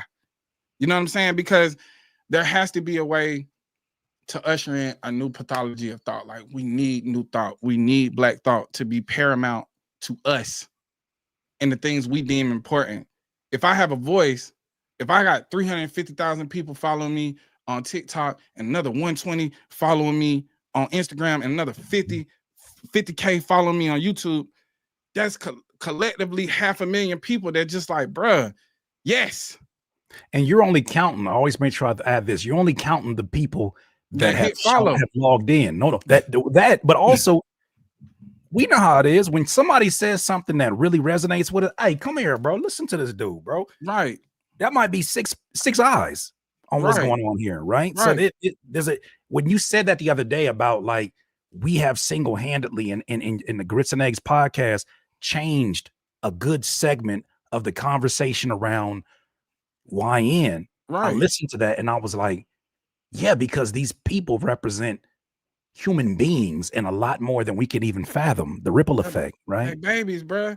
And the thing is like, hold on, we're gonna stand by and like, we're gonna not only watch it, but we're gonna join in on the vilification of our babies. Yeah. Because we, you know, the super predator 2.0, like that's all it is. It's another way, because it's okay. Go on Instagram and go look at the YN bot, the YN AI avatar that they have. What does it portray? Yeah. And you talking about millionaires. We talking about the Memphis Grizzlies, millionaires. Yeah. Top 1% world-class athletes. You gonna call them YNs? Call them YNs, yeah. What are you talking about? On national TV, on one of your big, but you know what's funny? Nothing's funny about that. But what's funny, the ironic thing is that that's also why we existed in a time. I thought this was the funniest thing, where coming up in the early 2000s, even into the late 90s to a certain degree, you would never see a world where somebody like a Stephen A. Smith at ESPN doesn't have a larger platform to criticize somebody like Kwame Brown. Yet and still, we lived in a time where Kwame Brown had about 15,000, 20,000 people congregating to a YouTube live to hear his response. And them numbers is not only rivaling, but beating out whatever the ratings were for that particular segment of the Stephen A. show on ESPN. When I started seeing stuff like choice versus control, when I started seeing that, I said, oh, there's a shift happening. Yes. And I know that that's such a, I hate for it to start in sports, but I mean, to me, it is something that you can't ignore, because then you start to see that there's a domino effect and all of that. Even when you talk about hip hop media, bro, and I definitely want to have that conversation with you, because you said something really powerful in the midst of that conversations about the phrase YN. And you said, on all these, would had to be government funded platforms like No Jumper, who we have been aggressively against the imagery that they push forward on a regular basis. We have been saying, when is this going to go away? Why is this still being, in my algorithm? And you said something along the lines of like, well, that means that the powers that be have had some kind of involvement in financial incentive to keep that shit going. And then a RICO happened and they ran out of funding. Somebody gonna have to tell the truth, and I'm gonna tell it. You remember what Kobe said? What Kobe said? Job finished? Job not finished? Job not finished. Oh, shit. That's a different way to look at that. Hit them with that RICO? Job They said, job well done. Hey, man, it's insane, because and I wonder how it is for on your side of the states, and that there are certain names, specifically like a Big U, that I heard very early on in my career. Nobody brought those up unless you knew that you were preparing yourself for issues, right? It's just certain folks got talked about almost in a boogeyman form, and in that, like, nah, that's just, we don't bring them kind of names up unless you know what comes along with that. Like, be careful. To see an era where there's podcasts, to see an era where some of these names that I've heard since I was a kid are now like part of like YouTube breakdowns, and some of which are informative and they do their thing, but then some of which is like, damn, we didn't let everybody have a lick and get into our business, bro. Like, I just be looking at some of this shit and I'm like, why is this suburban Asian kid having so much opinion about the inner workings? But I know for a fact, if I go to a, if I go to not to generalize, but if I go to a sushi restaurant, there's a protocol before I can learn some of the techniques, some of the recipes, some of the ways that things happen. Not just anybody gets to go in there and cook up. Like, there's a gatekeeping that exists. Well, it's like this thing is like, you got to control, like there's an effort to always control the narrative and the expression of Black people, right? But there's also like a thing of like vetting and understanding like who to give the platforms to. Like, some niggas ain't supposed to have no voice. You ain't supposed to be out here talking, but you can get hand selected because based on what you're saying, you either reinforcing a negative stereotype or you perpetuating it. Like, you know, if you're gonna get on this platform and you supposed to be like street code, but you telling all your street business, like incriminating business, bro. There's a insecurity about it where it's like almost like I have to prove that I'm in the street because maybe I can't rap, but I'm what these rap niggas be talking about, right? Like, and there's a thing of like, oh, I ain't no rapper. Like, we done dumb down the rapper to like being a mascot for real niggas. Like, you just a fake nigga that know how to put words together real good. Well, let me tell you the real stories. And it's like, well, guess what? Them real stories get you indicted, brother. Everybody, them folks ain't got a different internet than us. They say it's entertainment. Well, there is an entertainment aspect to it, and they are getting paid millions of dollars to push that entertainment. Nigga, you on a podcast like detailing crimes, dog. First of all, as soon as a rapper get wrong, we're gonna lock their ass up too. Have no doubt about it. So if you're just gonna give us the crime, well, shit. And you chatty as fuck. You chatty as a mom. If you're gonna say this publicly, ain't no telling what you're doing in an interrogation room. God, you ain't even get paid for this. This is what you do just because you know it's a lot of eyes in the room. I can't imagine when your life is the next 10 to 20 years of your life is on the line, the decisions you make. But you know, it's funny how full circle that comes back to the other scenario, which is very different, and isolating some of these young Black men and women and then making it about them and their individual situation and saying, but we're going to give you these M's. But you, without having to speak in it, you know what comes along with this, though, right? And it seems like that seems to be the common theme is isolation. Isolation allows for the opportunity. That's what abusers do. That's somebody gonna have to tell the truth. I'm gonna tell it. Would you like to unpack that? Or does it even need it? I think it's understood. I think it's understood to be completely honest. You know, one of my favorite things to read, but also simultaneously heartbreaking, and thinking about, and I'm gonna relay this back to hip hop, but thinking about, you know, when I was studying very early on about the Black Panthers and what eventually led to COINTELPRO and all these different things that ended up kind of, you know, finding ways to make this a part of the downfall. One of the things that I read that I've seen echoed in a few places was that it was not solely the guns that made the Panthers dangerous to the government. One of the initiatives was actually more dangerous in their free breakfast program. And I read a stat, bro, that said that at one point in time, the California chapter of the Black Panthers had fed more kids with the free breakfast program than the entire state of California. And when they say that was more dangerous, I had to dig a little deeper. Well, what happens when you feed a man? Well, when you feed a man, they're more open to being led. You can lead a man.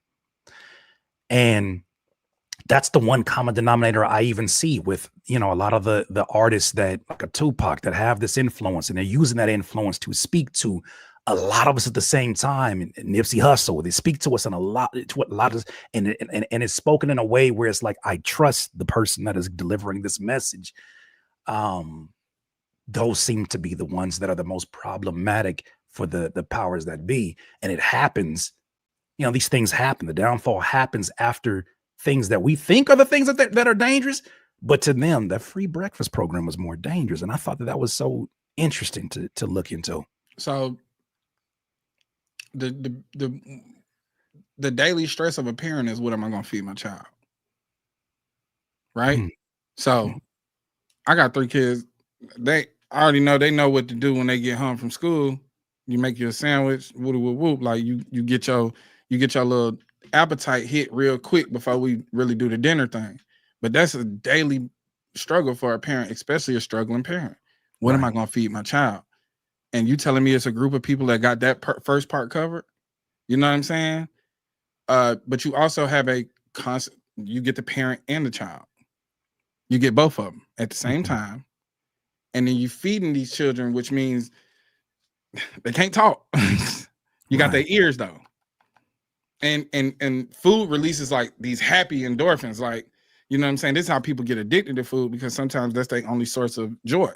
So there's a psychological aspect, but this is an understanding that like these are very intelligent people. Even when they had the guns, they knew the laws behind the guns. So they understand like breaking bread is extremely important into building bonds too.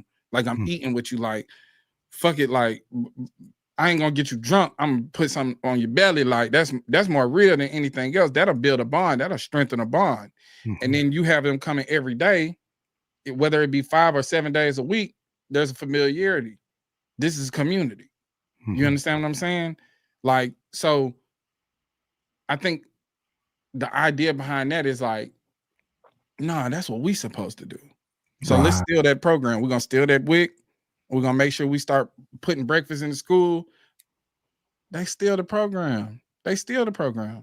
And who was the president the person that was running for president, and I forget the gentleman's name, but it was a white guy that had a photo op, and he was running for president. I forget his name.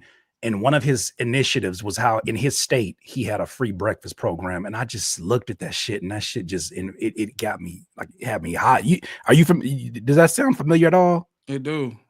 Just recently, right? Just recently, yeah. Tim Walz? Yeah. I think exactly that's who it is. Tim Walz, yeah. Well, the thing is like it's a powerful thing. We're gonna take, because it was obviously working, right? And you don't, for one, you don't steal something that don't work. For two, you don't try to get rid of something that don't work, right? And if that's the biggest fear, is like, because if you're doing it, if your rhetoric is critical of the state and of the government and the powers that be, and that's your like rhetoric, but not only are you knowledgeable, you powerful in how you articulate that message, and you getting the babies, you're gonna undo a lot of what they did in a generation, like literally one generation, because it ain't gonna stop. Eventually, the kids that were being fed are going to be feeding kids. You're gonna undo all this work we done did in 2 to 3 generations, and it took us 15 to 20 to do it, to like really put the play down. So I think that, like, and we should be mindful. See, this is the other thing too. It's like, we can't be afraid to recreate things. Right. When a Nipsey goes away, another Nipsey got to rise up. Like, you have to be resilient. Right. And also, this is like where my mentality is. It's not about propping me up. I want to change the minds and the perspectives of people. So, like, I'm not trying to hide what made me who I am. I don't need the mystique. I don't need it to be unique to me. I am going to be who I am anyway. Right. If we could change your mind and perspective, then they can't get rid of the message, because now it live with you and your sister and your cousin. If we all think like this, you can't kill the movement. It's too many heads at the table. I want to exist on the council. Like, I would rather, like, okay, this is my stance on this, right? Like, let's just say we created an initiative. What do Black women think about this initiative? What do the LGBT people that are Black think about this initiative? What do disabled Black people think about this initiative? What do the children think about this initiative? What do the elders think about this initiative? It's going to affect all of us. If I want liberation for all Black people, I got to mean that shit. Not just Black men, and not just black people that agree with me. All. You understand what I'm saying? And if you approach it with a situation of care and empathy and like real love for your community, then somebody gonna pick the ball up. Somebody gonna run with the ball while I still got it. Yeah. But you got people like Justin Scott on TikTok, powerful young man. Donnell Wrights, powerful young man, bro. You got other, you have a lot of other like people that you could look at to me as the Black man, or you could have these examples of Black men as well. You know what I'm saying? And countless other Black women that are like just scholars. Like, go listen to a Black woman, bro. Yeah, go listen to them. This is the message that they've been, and they try to say I pander or whatever like that. But I love Black women, bro. Black women raised me. Same here. They say the same thing about me, and I'm gonna say what you want to say. But if I was on here promoting the Snow Bunny apocalypse. Not the apocalypse. That's crazy. But if I was on here promoting white women and praising white women, nobody would say it was pandering. Right. Damn. You ever heard one of them niggas called a panderer? Ever? And what's more pandering than to be trying to get the approval of people that don't want nothing to do with you? Until you get some money or some material success, them folks don't want nothing to do with you no way. Huh. Wow.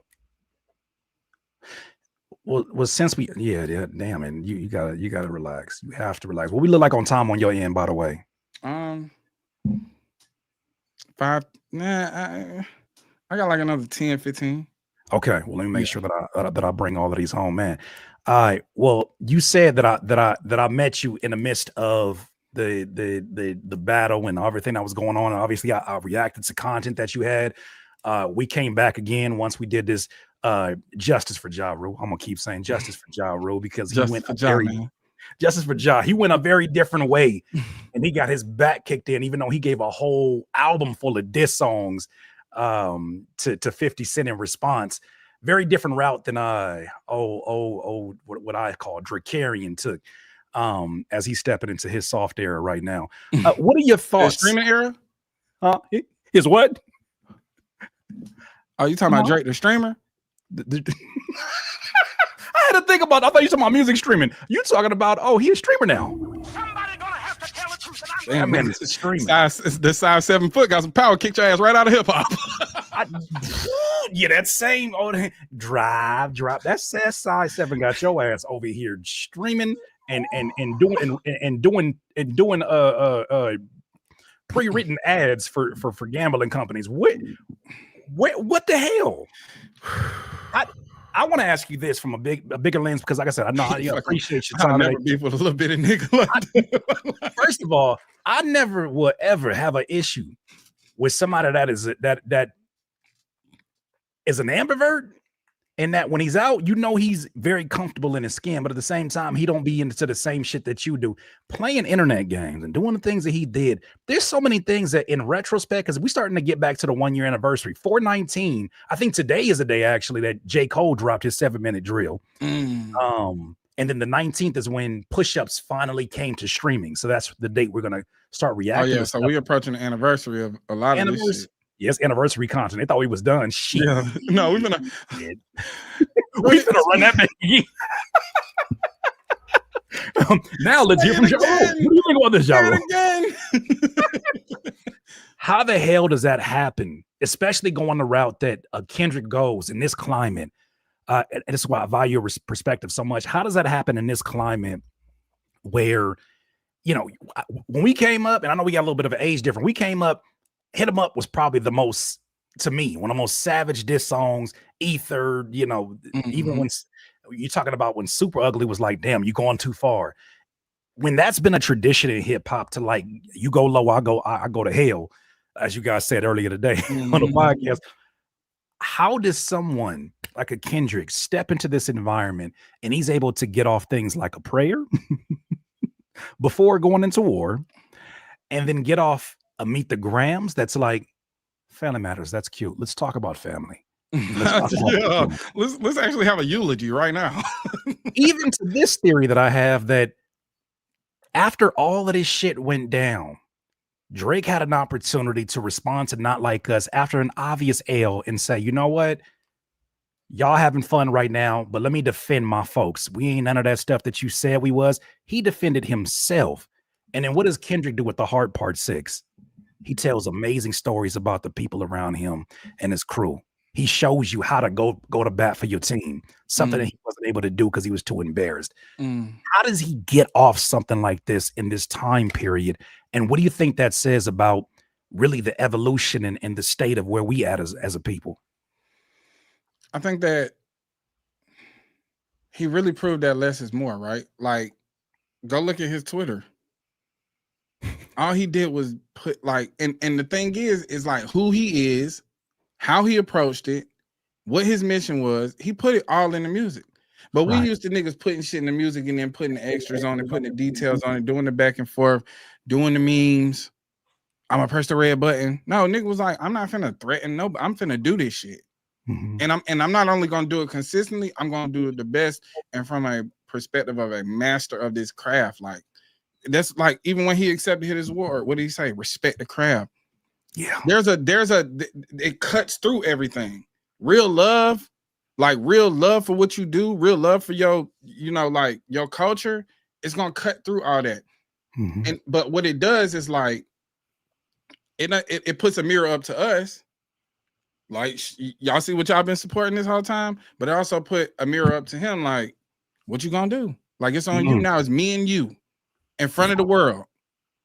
Not meme for meme, not numbers. Impact, cultural impact. The people chose who won that.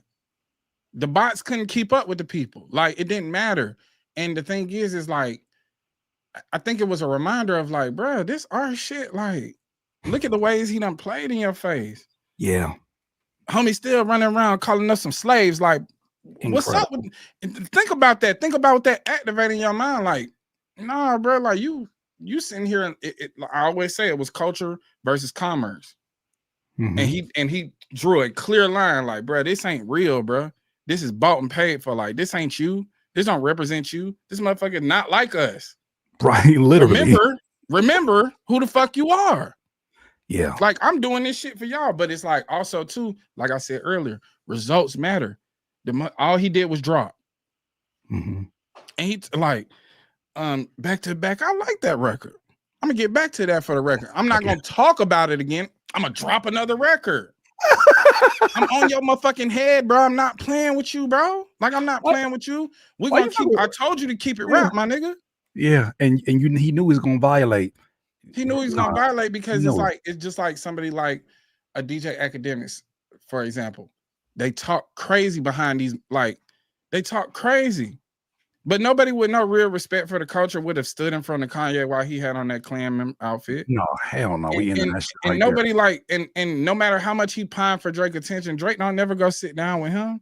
Mm-hmm. So it's like all this dick riding ass shit, all this lame ass behavior, it exposes it. And it also adds the question, like, are you willing to like respect this craft? Are you willing to respect this culture? Are you from this culture? If you is, then the answer is easy. The decision is clear. Yeah. And it's up to you. Like, and you see, like, a lot of these publications seem like they was running ads for Drake. Don't even seem like they was having a part of the battle, but they was running ads. And that shit wasn't working. Them niggas wasn't working. What the fuck? It was culture versus commerce. It's bro, listen, your marketing dollars ain't more powerful than the people. People. I say this all the time. It's the people. It's the people, bro. I'm here because of the people. I have spent $0 on marketing. Right. Zero. Grits and Eggs podcast is relevant as hell. Never paid for promotion. Mm-hmm. It's the people. It's been word of mouth. The people made the decision, and the people that really matter. And it cut through all the bots. No matter how many different times the bots try to create drama that ain't there, no matter how many times the bots tried, it was an energy shift. Mm-hmm. Like, this shit over, bro. Like, this shit is over, bro. And then we watch the party die, and that's just like, okay. So I'm not crazy for thinking that something is shifting beyond this, and then everything happened after that. Have you heard Saba's album? Not yet. No. Okay, so you need something like that so Saba can get that off. Yeah. You need something like that so Blue Lips can be, to me, the album of the year. Mm-hmm. You need something like that so Ab-Soul can have his comeback and get his second win going. It's like Vince, like it put the eye back on niggas who are making amazing bodies of work, and not just niggas who put together playlists and call them albums. Because it's gonna be 5 hits on there. Like, people that actually care about this shit. The albums we listened to when we was younger, they cared about it. They put skits on there. Mm-hmm. The features were intentional, and actually people who sounded good on the feature, and not just so you could drop the playlist or drop the track list and it say featuring this person, featuring that spot. Mm-hmm. The usual fucking suspects that we know when these two get together, it's a hit. Yeah. No, it's actual intention. These people sound like they belong in that space and not like they just, filling in a seat. Mm-hmm. You know what I'm saying? They like, we sit this out to 25 of the people that we know are going, we know if they name attached is going to do well, whether the song is ass or not.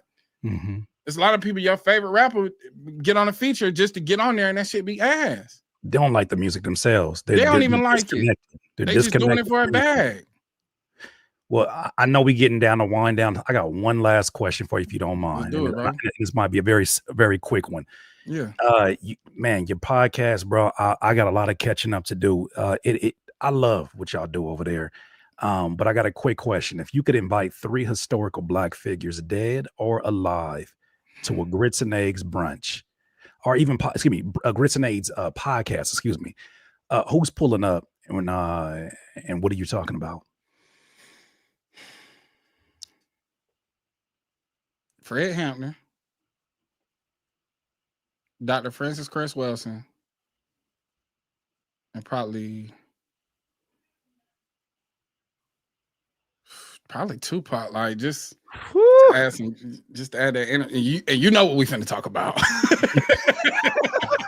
No, I'm code switching. What are you talking about? What are you going to talk about? Yeah. What are you gonna talk about? Yeah. I think those are people that like, I think I studied Tupac more for his personality in media. Right. Like how he was able to, like, you know, all the other shit aside, shortcomings aside, his demise aside, like he was polarizing, bro. And he said it in front of people that people thought really mattered. And he cut through, you know what I'm saying? And then Francis Cress Welsing's just the ISIS paper, that shit changed my perspective on like life in general. And Fred Hampton's, the way he led and how powerful he was as a speaker, but like what his mission was ultimately should be the mission, you know what I'm saying? But I just believe before we have a rainbow coalition, we got to deal with the black matter first. You ain't gonna get the full spectrum of color without the black first. Yeah. Ladies and gentlemen, Deante Kyle, that right there. I promise y'all, bro. Dog, I promised these folks the blackest episode they had on Curtis King TV. I said, and it's funny because like I did like a little bit of like a pump fake last night. We're not even a pump fake, where I was just like kind of like checking what the defense gonna do. Yeah. I said, I'm gonna react to this video, and I seen some uncomfortable people. I said, oh, good to know you're here. Now that you understand the uncomfortable nature that some of these conversations are, but the necessity, I want you to prepare yourself, because either tomorrow there's a line in the sand, and moving forward, I appreciate you for being such an instrumental conversation in this evolution of this channel. I will never forget this conversation because of that very reason, is that I wanted you to come on here and speak your unfiltered piece, your honesty, your authenticity.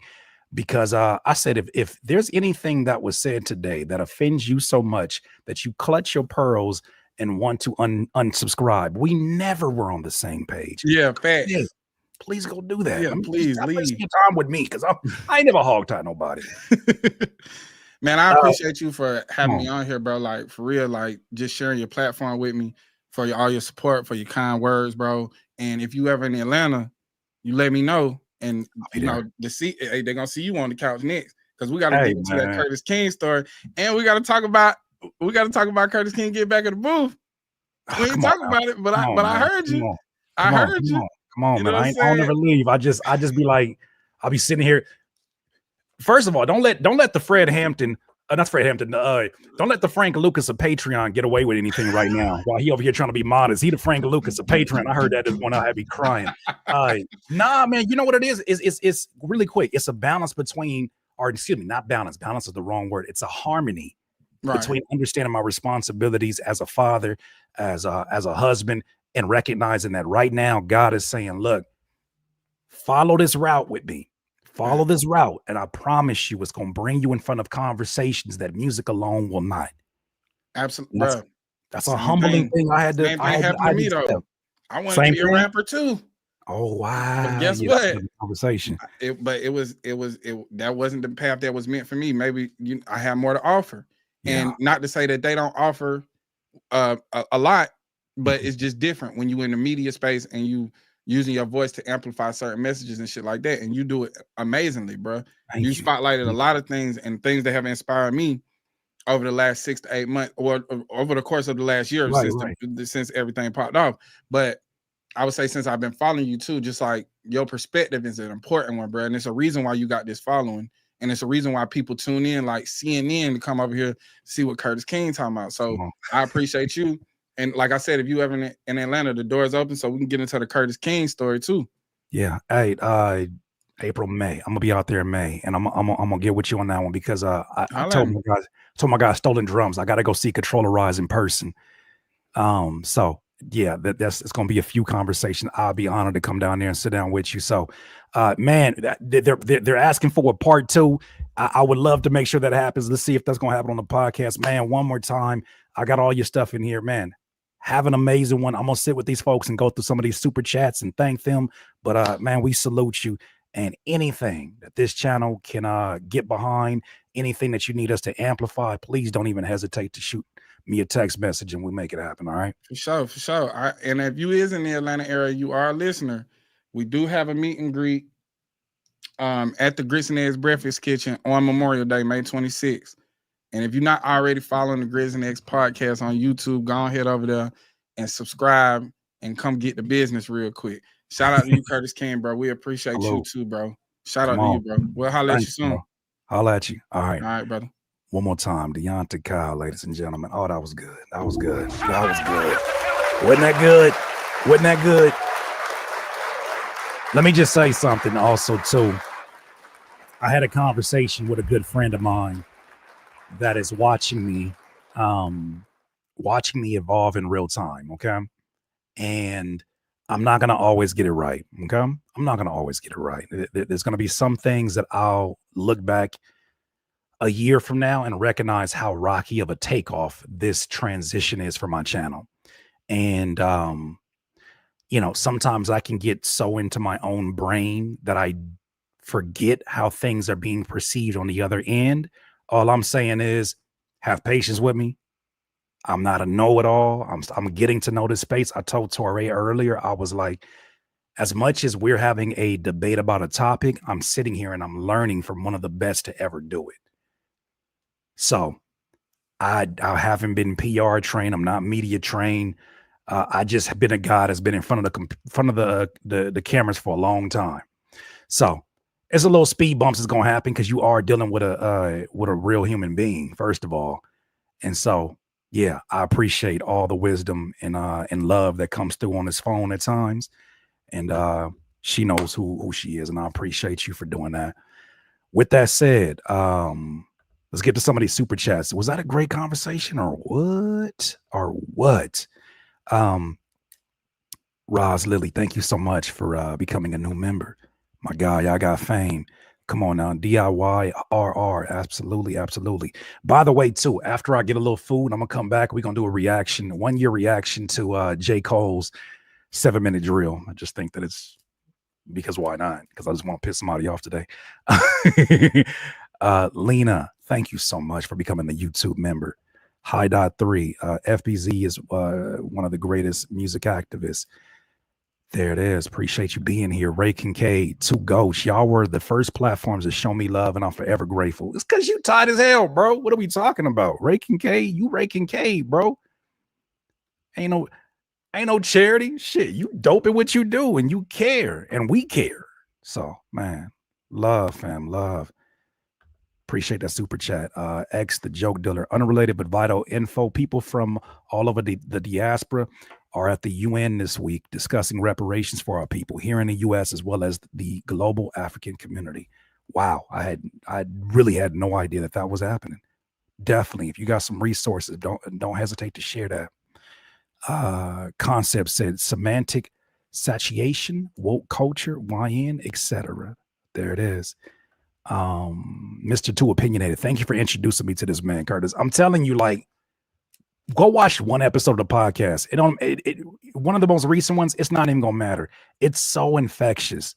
You ain't gotta force yourself. It's funny as all hell, but then when he gets in there and he starts cooking up in his flow state, my God, it is like watching a master at work, because of the way that he's able to bring these themes together and in such an effortless way. It is something that I'm learning from.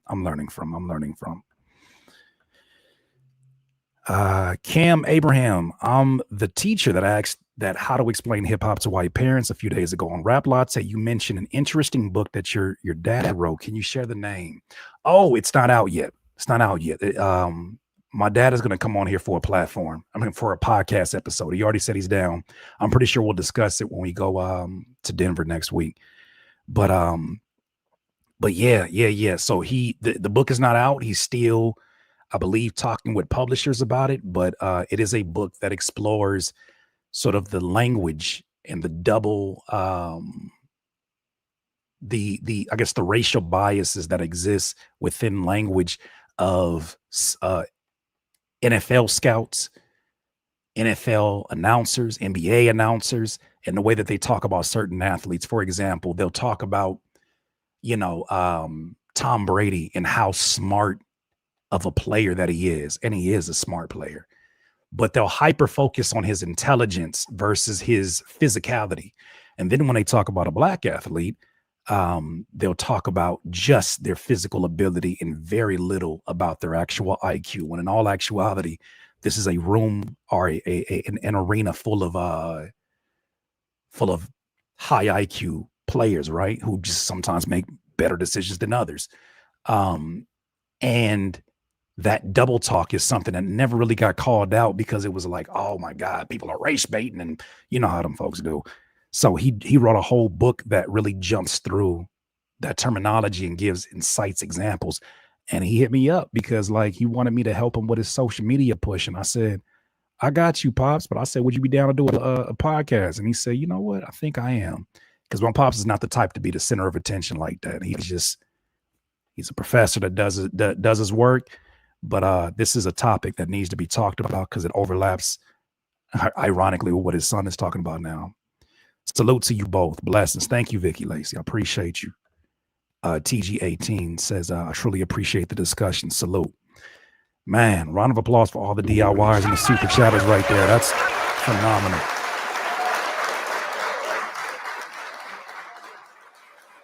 He must got an extra thigh muscle. It's crazy. You know what's crazy? Like go back to that Dave Chappelle skit. Because he mentions it in that skit, but he does it in such a comedic way that you may miss that he's talking about the very same subject. Where remember it was the nigga family with an ER, nigga family, right? And there was a part of it where he said he's so naturally physically gifted. You know what? He's one of the and he talks about how these announcers, some of them have been repeating what they heard their mentor announcers talk about and don't even know that they're doing it. Some people know it's double-coded language and it's been done purposely to push certain narratives that based upon one athlete's race versus the other one. One is operating with intelligence and the other one is only operating off of brute force and barbaric physicality. And that's such a dangerous, dangerous thing to put out there in the world because even people who don't understand that those biases exist or don't think it's that deep, that double speaking, as you just said, starts to find its way in their everyday language. So, yeah. Is he going to do an audio version of the book? I don't know, but I would assume he does. What's the name of his channel? His channel is Grits and Eggs Podcast. It should be in the description below. If it's not, I'm going to put all of those in there for sure. Wasn't that the racial draft episode? He talks about that too in that episode too. But it just lets you know that certain folks like Dave Chappelle, they have a God-given gift to give these conversations in a way that doesn't feel like they're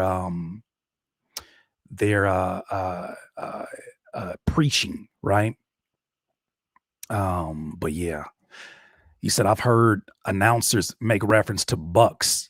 Like what the F? Yeah, fam. How about this?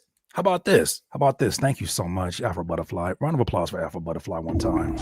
And Courtney and everybody on all the moderators, but thank you, Afro Butterfly. Think about the draft process. I try to remember what movie did it.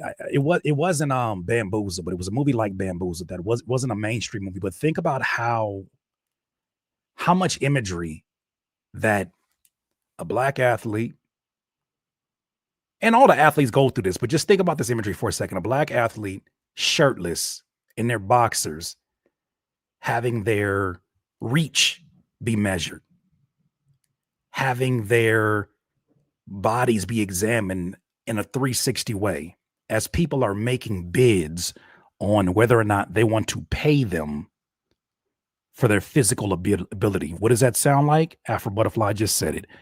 The draft process equals the auction block. Some of you may hear that. I'm pretty sure not in here, but some people may hear this and say, oh, that's doing too much. It's not that deep. That inherently shows that some people are exercising a privilege that they don't have to think about that.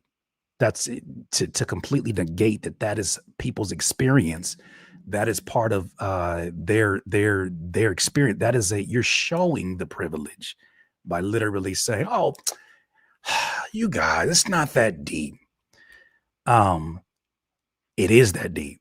Yes, Ms. Rec to you. So when you see that, next time, think about it. How high can you jump? And yeah, all athletes go through it, but we know the ones that end up in the top 10 to get drafted. And they call them bucks. Yep. Man, I need Curtis's dad to get that book out, especially for when FB season, football season starts, so we can really see it in real time, how they use their language towards our brothers on the field. Crazy part about it is they're getting better about it. What's up, Erica? They're getting better about it, but they're finding other coded ways to do it. But you know what? Since you're looking at the NBA playoffs right now, they do the same thing in basketball too. I'm a Laker fan. I love all the Lakers in my life. I ain't never seen so many white superstars on a Laker team in my life. Okay, there ain't nothing wrong with that. I love Luka. I love for Austin Reeves. I might get a jersey, both of them. But watch the way that they talk about their superb basketball IQ, because you're not gonna say that Luka got crazy athleticism. You got to talk about something, and they talk about. And I know he's not pure Caucasian, but I'm just saying, look at the way they talk about Austin Reeves.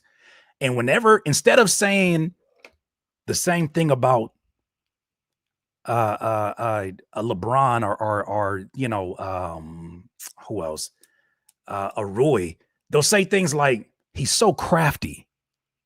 Look at that sneaky little move. So that you don't want to give it to his intelligence, but you'll give it to him being, oh, you're that's crafty, that's sneaky,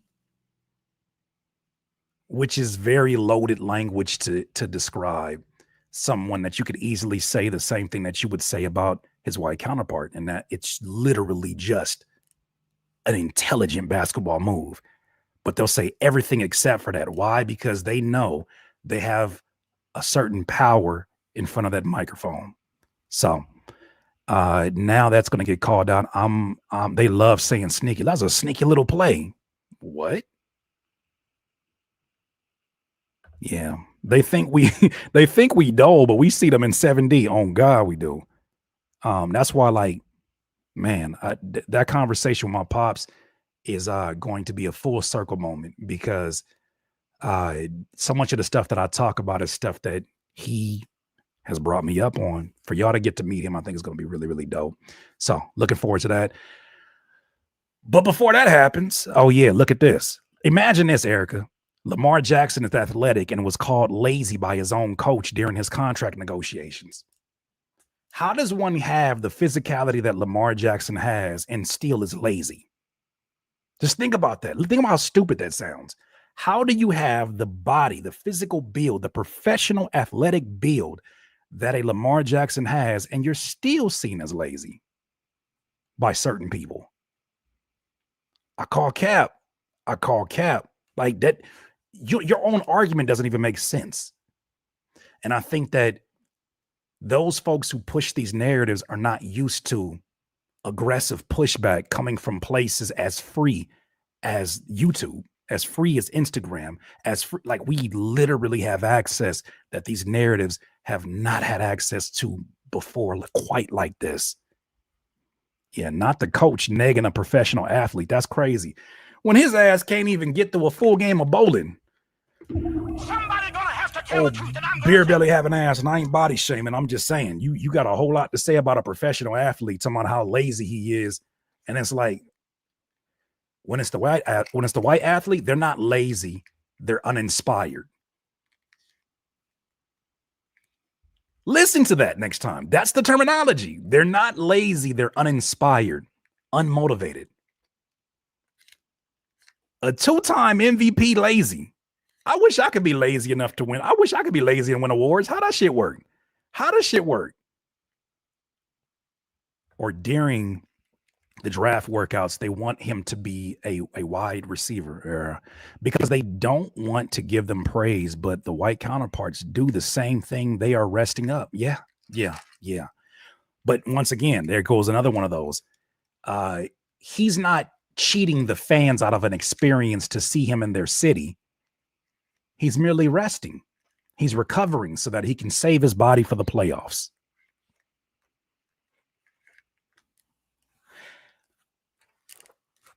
When's the last time you heard a conversation about even a Tom Brady? What does this mean for his legacy? What does this bowl mean in terms of like, will his legacy be ruined? Not in terms of like his overall being one of the best quarterbacks, but his legacy will be ruined by a regular season game that really has no implications upon his entire career. But yet I hear that argument all the time about LeBron. Tonight's game is going to be a dent in the legacy of LeBron. What the fuck are we talking about? What are we talking about? Perfect example. Tony Romo. They gave that man so many excuses, but in reality, he just sucked. Yeah. And I say that not trying to do the same thing that we're making accusations of, and that I can't do the things Tony Romo can do. Right? I used to think that I could beat a player like Brian Scalabrine. I can't beat no damn Brian Scalabrine. He's still a professional athlete. I couldn't beat him today, right? But yeah, that's the point. I'm a Bengals fan, but the way Joe Burrow is treated compared to Lamar Jackson is wild, and he's done a lot more shit than Lamar. Joe Burrow readily acknowledged this. Good for him. Good for him. Good for him.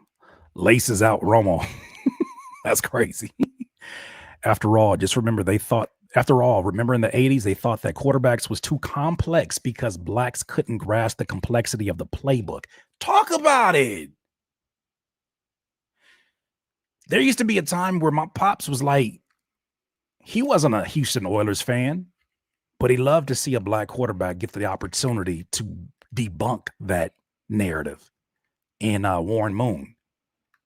He loved seeing Randall Cunningham be Randall Cunningham. But some of these brothers had to be so perfect.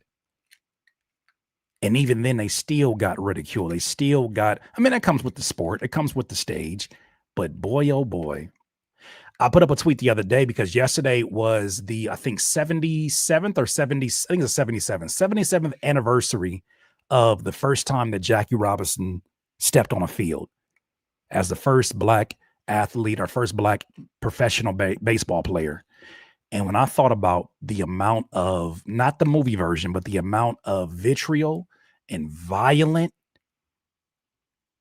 language that he heard from a crowd in that period in the 40s, and how he went up there and played ball and did not flinch and went on to become still one of the best MLB players, not just black, but one of the best MLB players of all time.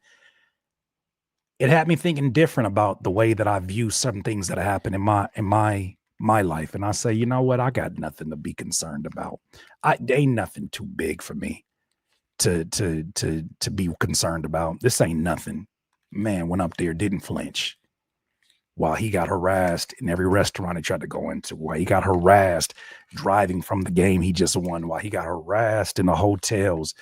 I'm good. What the fuck am I complaining about? I really got it good, right?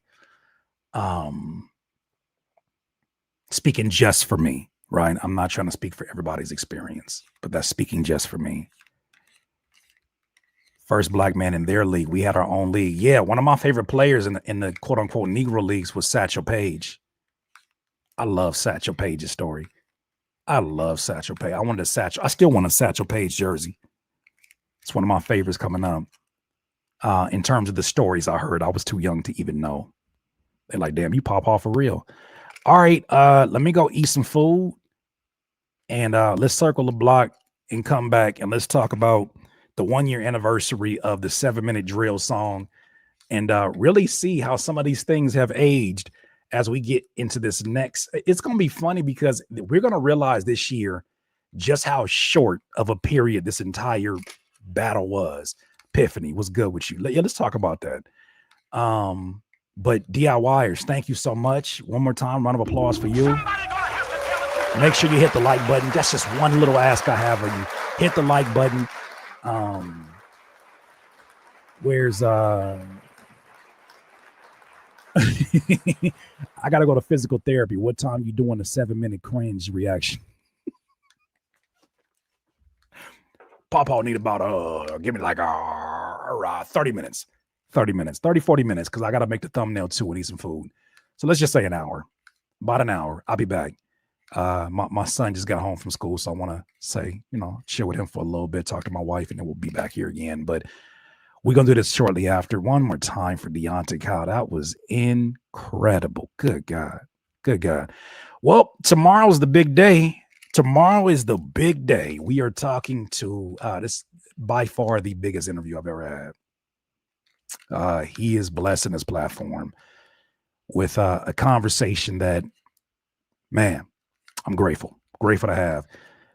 TDE Punch, the president of TDE Punch will be sitting in this room and having a conversation with us. And I have so many questions, but I also got to confirm what questions I can actually ask because unfortunately, there are pending lawsuits out here and I don't want to give nobody no ammo for nothing. DIYers, it's only getting better from here. Hashtag RR, you already know.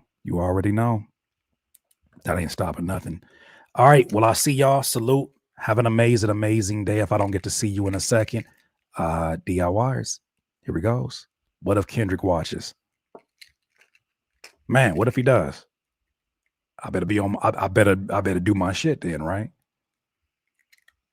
Because I would love to have the opportunity to sit down with him and have an artist to artist conversation above anything else.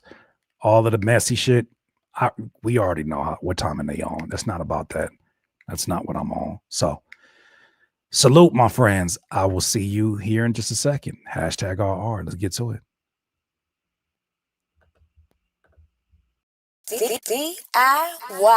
DIYers, if you enjoyed this content, make sure that you hit the like button and maybe even consider subscribing. Come on, man. Stop being greedy. Peace.